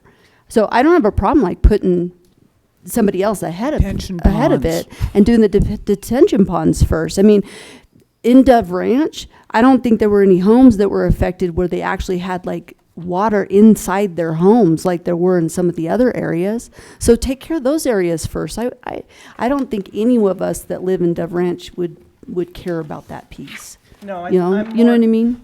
Yeah, I don't think they would care about it being first, but I think everybody getting a $10 fee and then nobody seeing any action because we're taking care of that. It does say in the master plan that Dove Ranch is a priority, does it not? Yes. It It was- says it's the top priority. the does it reason not? is it was a priority of the Board of Trustees. Yeah, they. put And it that's what first. we were asked to do that even by this board to deal with Dove Ranch. So if you decide that's not going to be your priority, that's your call. I would also like to add another concept about the $10 fee and everybody's paying for it and some people aren't affected by the stormwater. Everybody in our community pays for our children to go to school as well. I don't have children, but I still pay it because it's our community. And I'm sorry, if your house is flooding, I am going to vote for the $10 fee because I want to make sure that our entire community is taken care of, not just a part of it. And really, if you look at the list, I mean, it covers all areas of town. It's got Cinnamon Heights on here, it's got East Mustang, it's got Daylily, New Mesa Avenue. I mean, the issue is all over town. And we understand that Dove Ranch has been a big deal because I believe the person that's on the other side of where the water drains into is waiting for the town to make a decision to buy his land to build a pond. Is Well, that that just correct? got a lot more complicated. In the last 4 years, it went from prior to Jim Corker there, to Jim Corker working with us, to Jim Corker wanting to sell us property. And I just want to tell you that it got a lot more complicated here in the last month because he's got a different idea. So, and every year, that cost of that goes up. So, you know, it's one of those things that, even if you decide that Dove Ranch is 10 years from now, if you have 10 years from now and you know that you're going to do something eventually, then you're buying it at 2024 or 2025 prices, not 36 prices when whatever. And the other thing that we had a concern with is last year is that a portion of that county road sloughed into Schroeder. So we lost North Mountain Drive. I don't know what it would do to this town if we lost 501 and access to that area. Now, I'm not saying it's a priority to do Dove Ranch, I'm saying, but at least you start somewhere.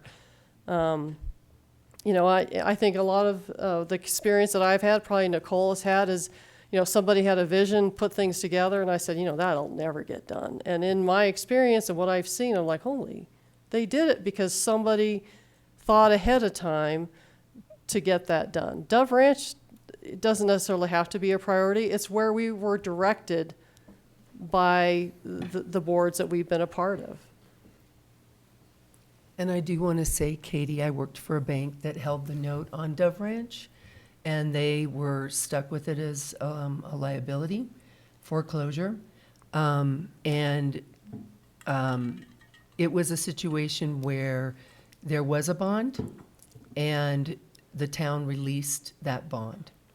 So, you know, personally, it is my opinion that the town of Past made bad decisions. The town of Past has not been actively trying to address the issues that they've been aware of since 2014. And maybe it was because they just didn't see a way financially. We literally have a way financially to take a very big leap to act on this. And then, speaking of leap, is there any way, or how do you assess the people who get leap? I want to make sure before I make this What do you mean I point. assess? Who is there? Do they have to bring in Is there their income hard- Yeah, there's a Well, little. they there's apply. There's a one-sheet form that says you're eligible for LEAP, and it tells me how much heat relief they get. I don't even pay attention to that. It's like, they're eligible, they get a coupon. I don't care how much they're getting. Okay. So we could have a reduced LEAP fee that's specific to stormwater. We could say, if you bring in LEAP, you know, you only have to pay $3 for your stormwater. Yeah, and They keep- still get the We already talked about just 25% off. waiving it. What? We already talked about just waiving the fee to the LEAP people. Oh, we denied that last week. Yeah, we when denied that everybody last voted I know, no on but the but that was resolution. what's already been on the table. Well, bringing it up, we would like to bring it up for a vote again. Oh, well, nobody said anything about that resolution. They said the $10 vote again, but nobody said anything about. They were combined on that resolution. It included the $10 fee and the LEAP. If you go back and read it, it's in there. Right, no, okay. That's the one, right. But we want to vote on it again. well, I'm open to providing a benefit to people in hardship. I mean, that makes Of perfect course. sense, and especially when that is available. So I don't have a problem with waiving that fee then for LEAP qualified individuals. How many are there? What'd you say? 12. 12? I mean, come on. I know there's more Oh, of here. course there are. Yeah, but we keep that message out there, so. Not 12 people.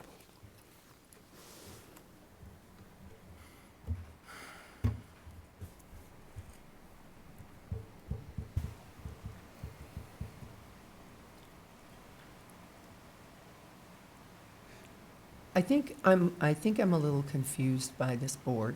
So if you don't mind, I'd like to ask 3 questions. By a show of hands, who on this board believes that stormwater is a critical problem that needs to be solved?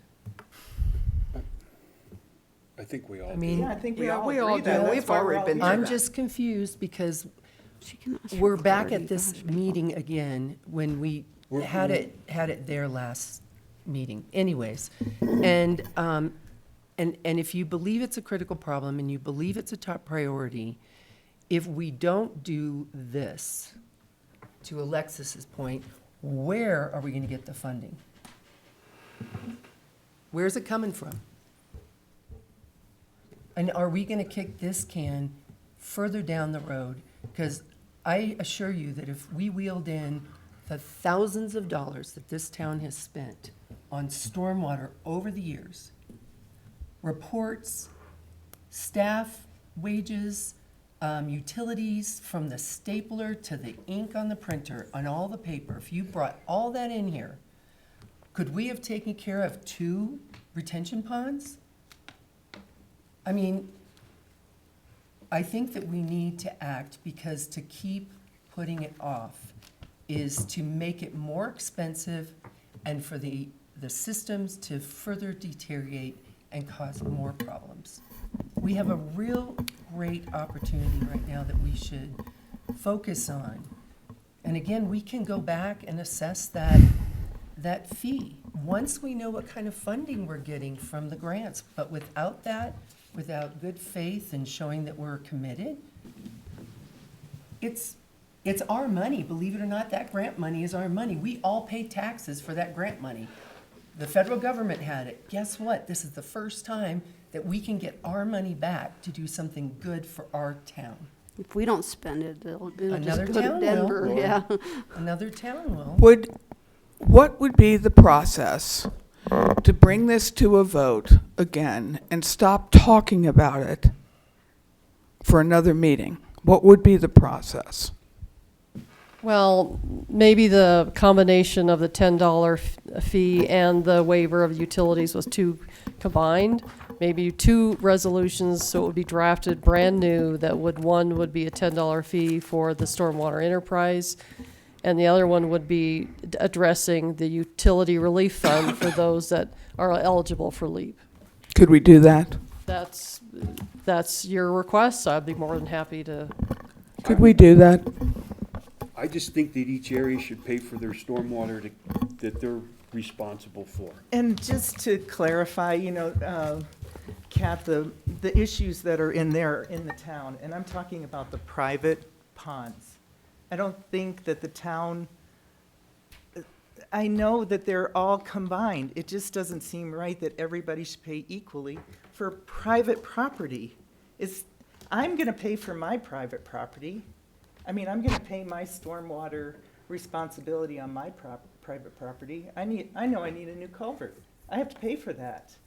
It's private property. I'm not gonna go to the town and say, hey, guys, I need $5 from you to pay for my culvert. So I kind of look at it that way. I don't think we should be charging the town for private property. But I understand that private property is, their stormwater goes into the town. And I understand that that goes back to the storm example. But I'm not paying for the homes that those kids are living in the storm, in the schools. So. And their homeowners association hasn't taken care of their own problems. Right. They need to maintain their ponds. It shouldn't be the town's responsibility to take care of that. So I'm okay That with was in the the drainage report. And it shouldn't be the financial burden of the citizens of the town to maintain those private property ponds. Right. That was page 23 of the report.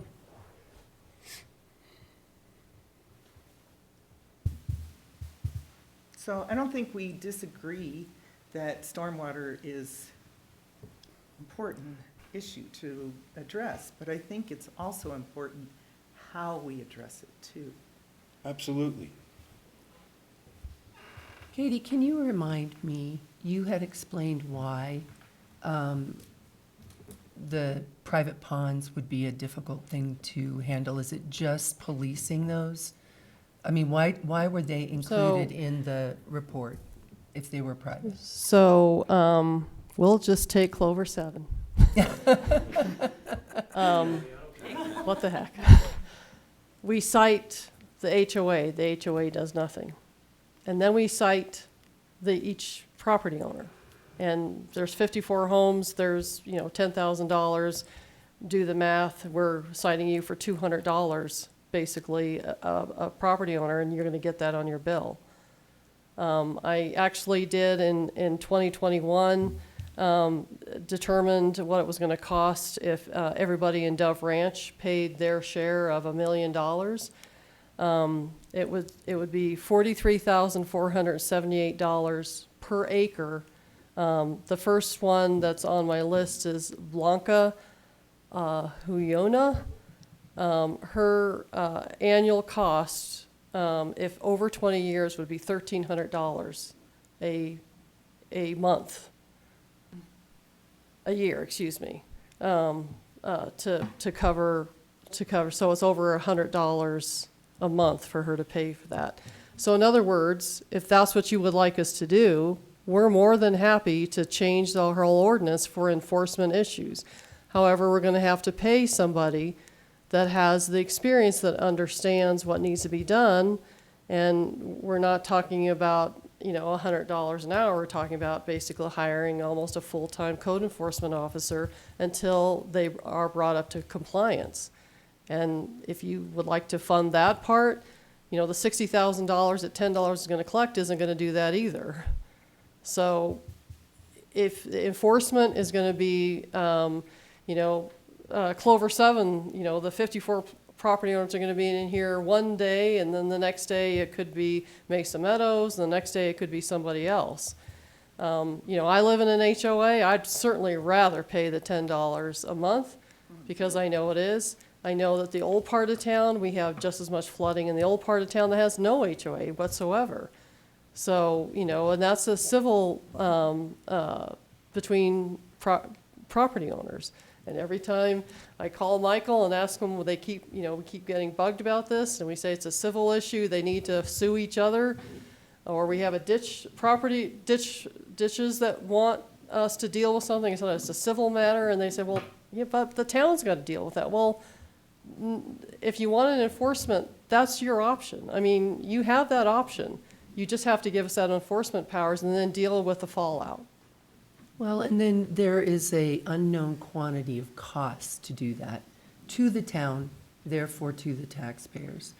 I can tell you right now, speaking of liability, if the town went back to the owners in Dove Ranch and said, yeah, we dropped the ball back in 2007 and let that developer walk, and we released his bond, I assure you, this town would probably see a class action suit where people in Dove Ranch would say, oh, hold on a minute. You can't hold us accountable for something that occurred, when it was the town's responsibility to oversee that development and not release them And from not that release bond. the bond. Right. That's correct. See, I'm just wondering, there's such a big financial weight on the people, on you guys in Dove Ranch. I don't even know if they should be in this discussion. I know it's all together, but there's no, if I had a choice between paying $1,300 a month for years and 10, I'm going to say 10, no matter what anybody else Let's talk about the says. other ones and see how people would feel about that. Sunrise I'm talking Estates about will the be here. private stuff. Well, yeah. All the Sunrise private Estates stuff. will be in here, because we have some real issues with that one. And we will be dealing with that subdivision, because for right now, we own the smart ditch. From what I understand, we got it dedicated to the town because they didn't deal with stormwater. So now we have a smart ditch that we got to deal with, and it flows into one of those private ponds. And then what? Clogged up. Can I add a comment about HOAs? Just because of a previous job that I worked at, my job was managing their minutes and meetings for a lot of HOAs here in Bayfield. And I'd really caution you against allowing them to take care of their own detention ponds, because they will have to collect that fee in a special fee to all of their homeowners. Half of them are gonna pay it, half of them are not gonna pay it, and then they're gonna have half the money to work with, and so they're gonna hire somebody that is not qualified to do the work, unfortunately. And it played over again and again and again where I worked, and so that was a big reason why the previous board, me included, didn't want it to go to the HOAs at all. Well, that's why the ponds that are in the condition they are today. Correct, they're not taking care of them, and they won't. Right. But should the rest of the town citizens pay for their ponds because they don't? All the citizens create stormwater. If you've got a driveway yes. or a roof, you're creating the stormwater. It doesn't Yes. matter.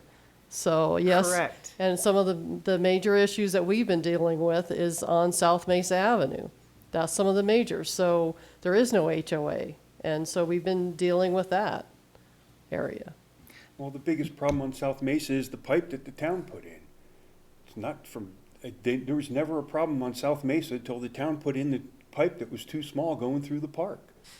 And that's still town property, that's not private. It's not a private pond that we're talking about on Mesa. Yeah, it's below, it's south of there. The biggest problem is south of the park. So it's the whole street. I think you gotta look at $10 a month is not only for a great opportunity to get quite a bit of funding for infrastructure that we obviously don't have, that we direly need, whether it's private ponds or, you know, a residential home. Gary's gonna have to maintain all this new infrastructure, so that he's gonna help with that as well.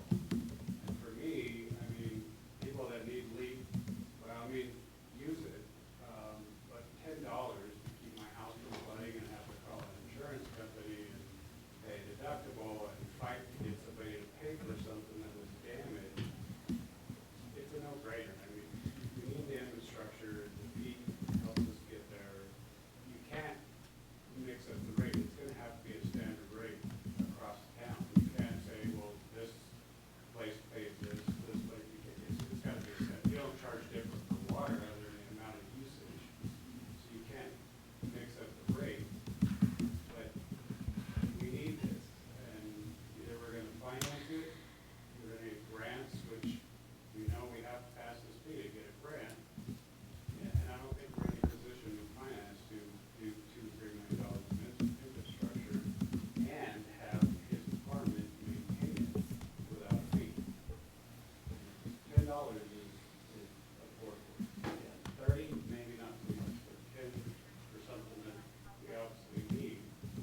And it doesn't matter where you live, we're gonna follow what she says as far as, you know, where the risks are, where construction needs to start. Water flows downhill, so obviously we're gonna have to probably start and branch off in different areas, you know, where new infrastructure is needed.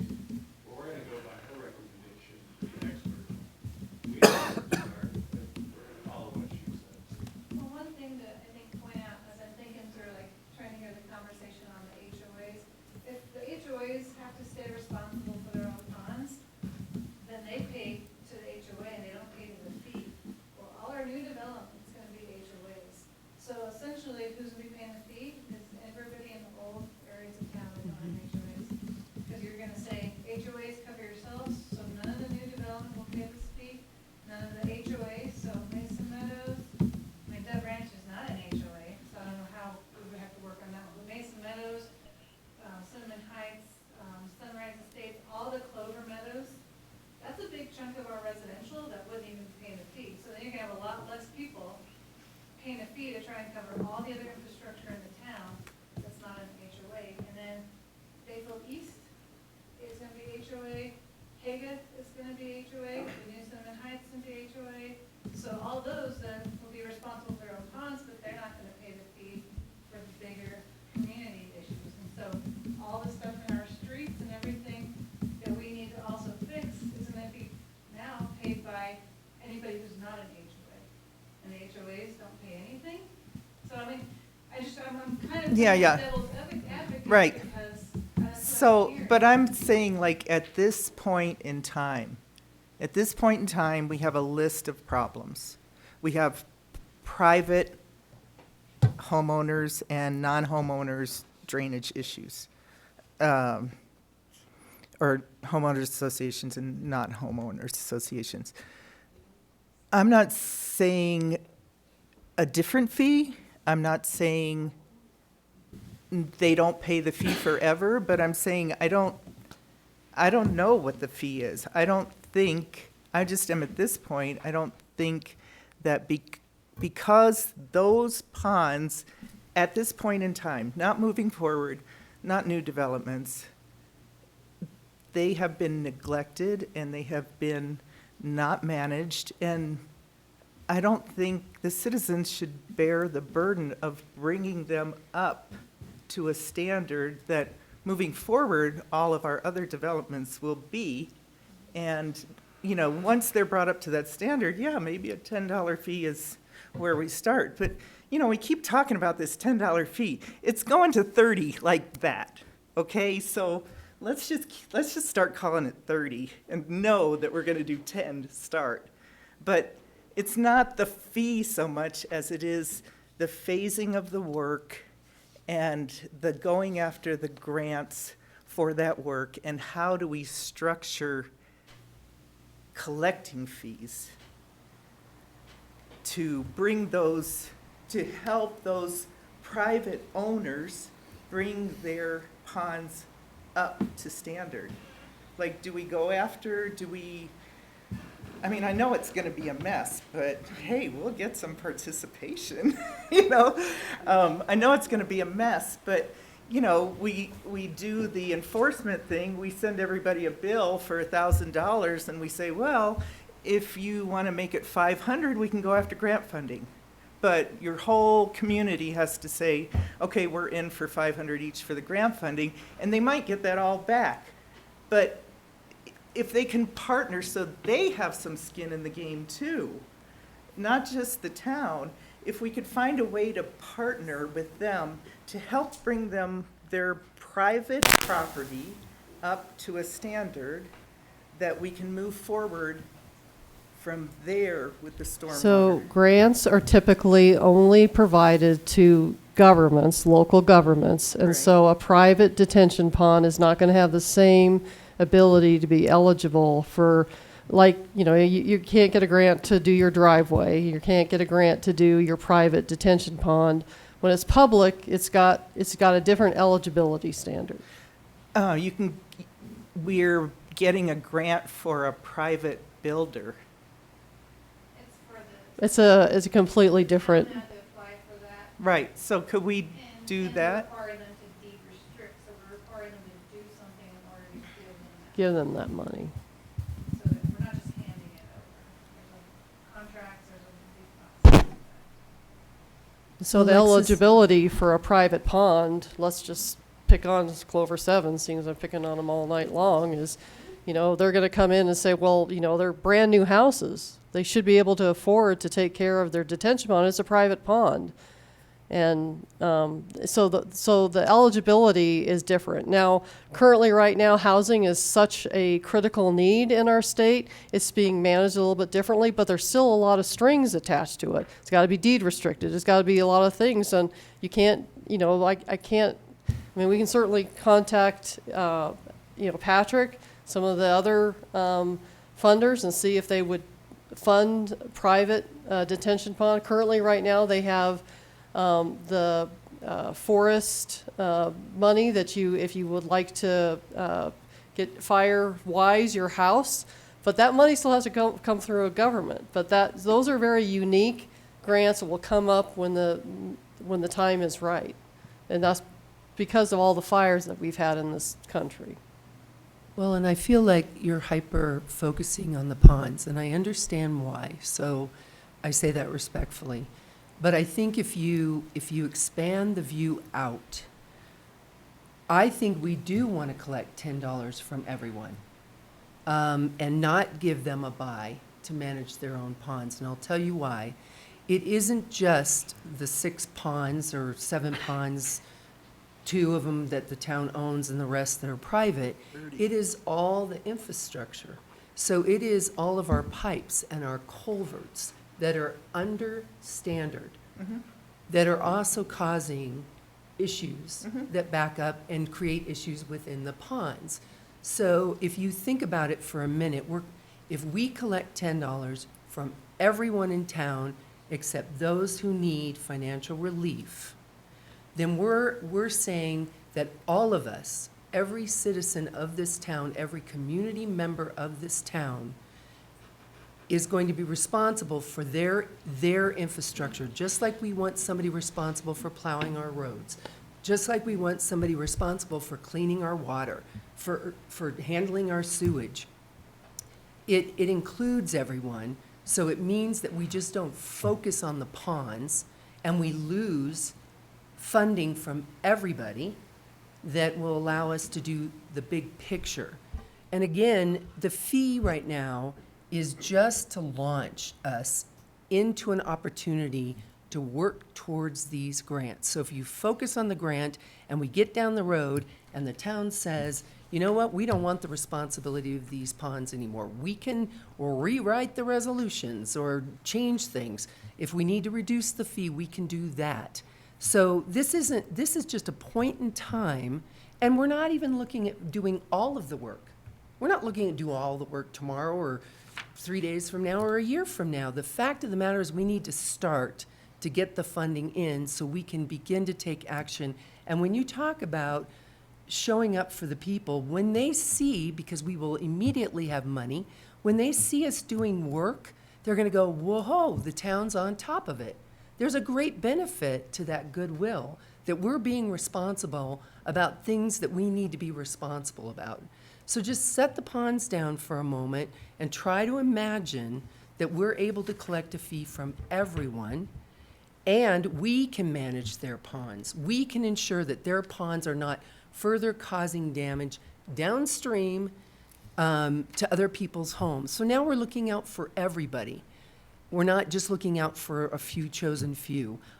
I don't want it to be just about Dove Ranch. I want it to be about everybody, because it's a known issue and it has been for years. And all the town leadership has done is kick it down the road. We literally have a grand opportunity right now.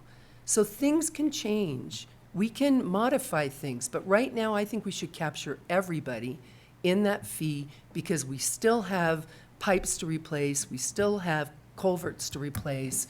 It's not just people's private ponds. No, it's not at all. You're exactly right. I'm saying bring the ponds up to today's standard, then put everybody on the $10.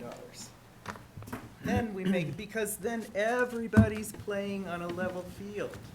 But Alexis, there goes that funding. No. There goes that grant funding. No. She's talking about code enforcement, and code enforcement is definitely needed here. Oh. Because we do not have a code enforcement officer, right? And where are we gonna pay for that? You'd have to figure out how to pay for it. Right. We're gonna have to figure out how to pay for a matching grant too. You I'm gonna go you back don't to- you can't get I know grants. that there's a lot of options, but I'm just saying, yeah, you're looking at best case scenario, we're gonna get all this money, nobody's gonna have to pay anything forever, and we're done. That is best case scenario. We don't know how we're gonna fund this. We don't know what kind of grants are available. We don't know if we can pay a grant with a grant. We don't know enough of that yet. So we don't even have that, because we have nothing to give us an eligibility standard that has us competing. Right. And so we don't have anything. And the $10 was just enough. And you say, well, it's going to go up to $30. No, it wasn't. The presentation that you heard from the engineer in May 30th was the fact that 2917 was only if we got nothing. That was, so the thing is it's a start. Right. And the thing is, you're not going to get grants for code enforcement officer. It's difficult to get grants for private property. And, I'm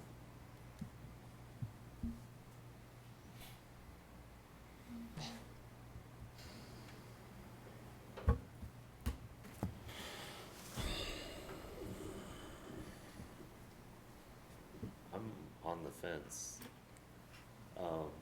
I guess I look at it two different ways. I see the economic stress that it puts on some people, because I work with elderly people that are on a fixed income, and $10 doesn't sound like a lot, but when they don't have a lot coming in, it is. But then, I understand that we need to look at the stormwater and the $10 fee. And so, I don't know, I'm really torn right now. I can't really say. We can waive that fee. We can waive the very fee that you're concerned about. And I know what you're talking about, Matt. When I was a activities coordinator for Archuleta County Senior Center, I spent a lot of my time helping the seniors get things that they needed, from eyeglasses to pocket change. I understand that hardship. but we're gonna take care of those people. We're gonna waive that fee. And I know there's more than 12 people in Bayfield that are on LEAP. And, you know, if I could get 100, I would be happy to look at how to fund that. Because I think that is important to fund those that have a hardship. But, you know, I've put that every November, October, it's out in a newsletter. Beth was really good about it getting out. We had flyers all over town, and I think we got 6. And I got 2 more the next year, and 2 more the next year. So, you know, the thing is that we just got to get that information out there. And those that are, you as community members and see struggles, find out. Are you on LEAP? That will help them. And then there's another program that you can be involved in. I think sometimes a person's pride, though, comes into effect because they don't want to ask for the help, even though that they could benefit from it. So that's a little hard, too. I understand that. Also a little hard to piggyback on the people that are getting flooded and having thousands of dollars damage to their homes. We're just saying, hey, you deal with it civilly, and the town's kind of turning the back to the citizens and not doing anything on that. You gotta I know Pine River Shares processes a lot of LEAP, so we need to talk to them and say, hey, remind them if they live in town. Yeah, Beth spent a lot of time at Pine River Shares getting that information out. So, Because that's, a lot of people Yep. come through there, so it's a good way to get it out.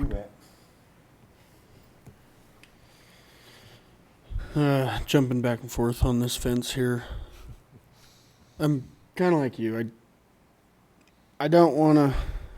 In my mind, the $10 fee is opening a can of worms because I just see it can be going up. I also understand that we do need to fund this somehow, but I don't want the town people to feel like we're just reaching into their pocket. And I know it's only $10, and that can be argued that that's not that much, but to some people you could argue that that's a bunch. That might be what they use to eat for a week. You know, it's just, I'm not really sure where I sit. There's no doubt that being at this table is one of the hardest things that we could potentially be. And it is between a rock and a hard place because you have needy people on both sides of the fence. But long term, what does it do to our community if we don't do anything? What does it do to the prices of our homes? Will they be standing? Will we end up being not a community anymore because people will move out? Because I'll tell you this much, we're not going to do anything. I wouldn't want to stay. I want a nice community to live in. I don't want a dilapidated community that there's all these houses that are abandoned, because that's what happens when you don't take care of stuff. People will eventually abandon it. They won't be able to afford to live there to fix what's wrong, and they'll leave. And then it'll be empty. And I just, if I had all the money in the world, I'd pay for it myself, you know? We don't have an easy decision, but I can't see us doing nothing on either side. Every single problem that's in that package from SGM, I'm an all or nothing person. All of our community or not. Like, I can't just pick and choose which needy person gets to be helped. And to me, this is all.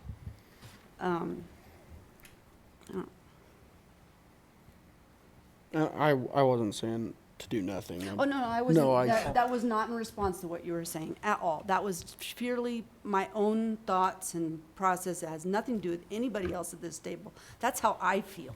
How many past boards have you been on? 3? Yeah. Thanks. Oh, don't be like that. I'm not being like that. I'm just asking. Yeah, I've been on If it's past that 3 boards. important. It has been that important the entire time. I Right. didn't know that there was a water issue, but I was always behind helping the one that I did know of, and I've always been behind helping people out. I'm big on affordable housing I'm just because saying- of, I know, no, like, if I you're know. gonna go there with me, No, let's no, go. I'm not, no, please don't get defensive. All I'm saying is that it has been an important issue for a long time. Oh, I agree. Through the boards that you've been on, through the boards, Tom's been on the boards longer, I I'm think, part of the so- board that approved the enterprise, and guess what? My vote said yes. Mm-hmm. I'm not changing how I feel from the entire time I've been on the board or what I stand for, ever. I've never changed how I felt. I'm still in support of doing this, 1,000%.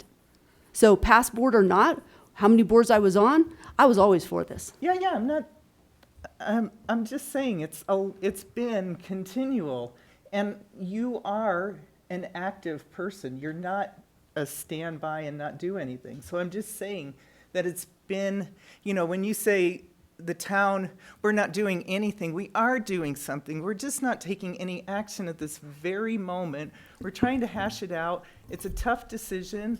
We're trying to listen to all angles, and So I don't understand the comment of the last six, because all I did was voice my personal opinion. It had nothing to do with anybody else saying anything. So why did you come at me with the past 3 boards I've been on? I don't understand why that came, I and then just the look on your explained face it. afterwards. No, you did not. Right, let's No, keep to please the don't. discussion. Well, this is absolutely We'll attack about others. stormwater, a fee, waiving that fee. Let's stay on track. Again, if we take action and we don't get the kind of funding that Nicole believes is available to us to get out and go get, and if we get down the road and we need to alter this or do something different, we can do that. But really, if you just focus on, it's like buying a ticket. It's literally like, here, I'm gonna buy a ticket so I can go on that ride. The $10 fee is paying for a ticket to go on that ride so we can get funding. We're gonna waive the fee for people who can't handle the fee. And I'm sure that Katie's gonna see people walking in saying, what's this $10 fee? And she or her staff is gonna be prepared to educate them on LEAP and say, and here's a LEAP form, and guess what? Here's a form to sign where you get to waive the fee because of your hardship. It's not gonna go undetected. It's not gonna get lost. And again, I also think about the people whose homes got flooded. That is one of the biggest reasons, because I spent 2.5 years coming to almost every single meeting. And so that is why the Storm Enterprise Fund was created, because this board listened to and empathized with the people's properties who flooded. So they took action. Guess what? They couldn't get it done to get the fee done. So it's before us. We are the town leaders. We understand the problem. We have the ability to act on a real, strong solution. How many times do you waive the fee, though? only if they're eligible. Yeah, if they're eligible, how many times do you waive it? Well, currently, right now, anybody is eligible. They get, if they submit their application in January, they get all 12 months. So it'd be 12 And full it's, months. and it would, and if we got to 100 people, I'd have to, the resolution kind of gives me the option to put the program together. You just tell me how much percentage we get off. In this case, if we got 100 on LEAP, we'd have to figure out a different way. We'd have to come back to you and say, oh, by the way, we have 100 people on LEAP. 12 is not being that big of a deal. 6 was not that big of a deal. And we never even used the money that the board had set aside for that. So the thing is if there's 100, then we're going to come back and say, okay, now we have 100 people on LEAP. Is there another way we can fund that?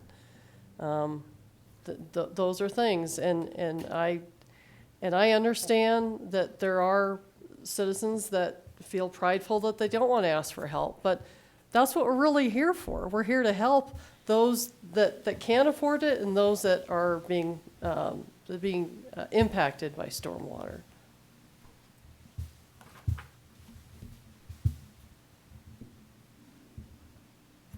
Well, we won't be making a decision tonight. It's gonna have to happen at a board meeting where it actually goes up to vote. I'd say go ahead and put it on the agenda, and, I mean, there's people sitting on the fence, we don't know what they're gonna do, but apparently we're gonna need time to think about it. Sure. So, I mean, it doesn't hurt to put it on the agenda, and we'll see what happens from there. I have a question. So earlier, Attorney Goldman had mentioned doing a executive session so that we could ask specific questions about certain projects. Can we add that, please, to the plan? Yes, if we have to, well, I'm speaking for you, you probably already have the agenda made up, or close, or something. The executive session would be, and you have to probably send me your questions that you believe would be to executive session so that we have that. And I can certainly put that together if you'd like. I have some questions, so I'd be happy to send those. I mean, I have my own questions that I think should be in executive session, so. As long as we have time to do it, I mean, I'm not trying to crowd out your schedule, and if we need to wait a month to do it to the second meeting in August, then so be it. I prefer to put it on this one this is all fresh in your minds. Okay, I would too, but I'm not trying to crowd out what you already got on there. Well, their agendas keep getting bigger. It's budget season, so they don't get smaller. Right. It gets better after that. No problem. Anybody have one last comment to add?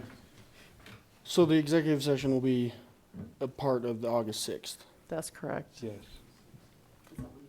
That's the one I will be out of town for.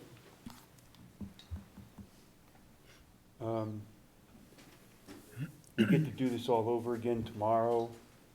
The BOC joint work session has been canceled. And then you got the ice cream social and our trustee meeting on Monday and Tuesday of next week. With that, I'm going to adjourn this meeting for July 29th, 2024 at 8:57. That's unfortunate. Meeting. Let's see if I might be missing it too. let's see if I can make it. And it's hard because I gotta. No, I'm sorry. You just have to. No, I didn't.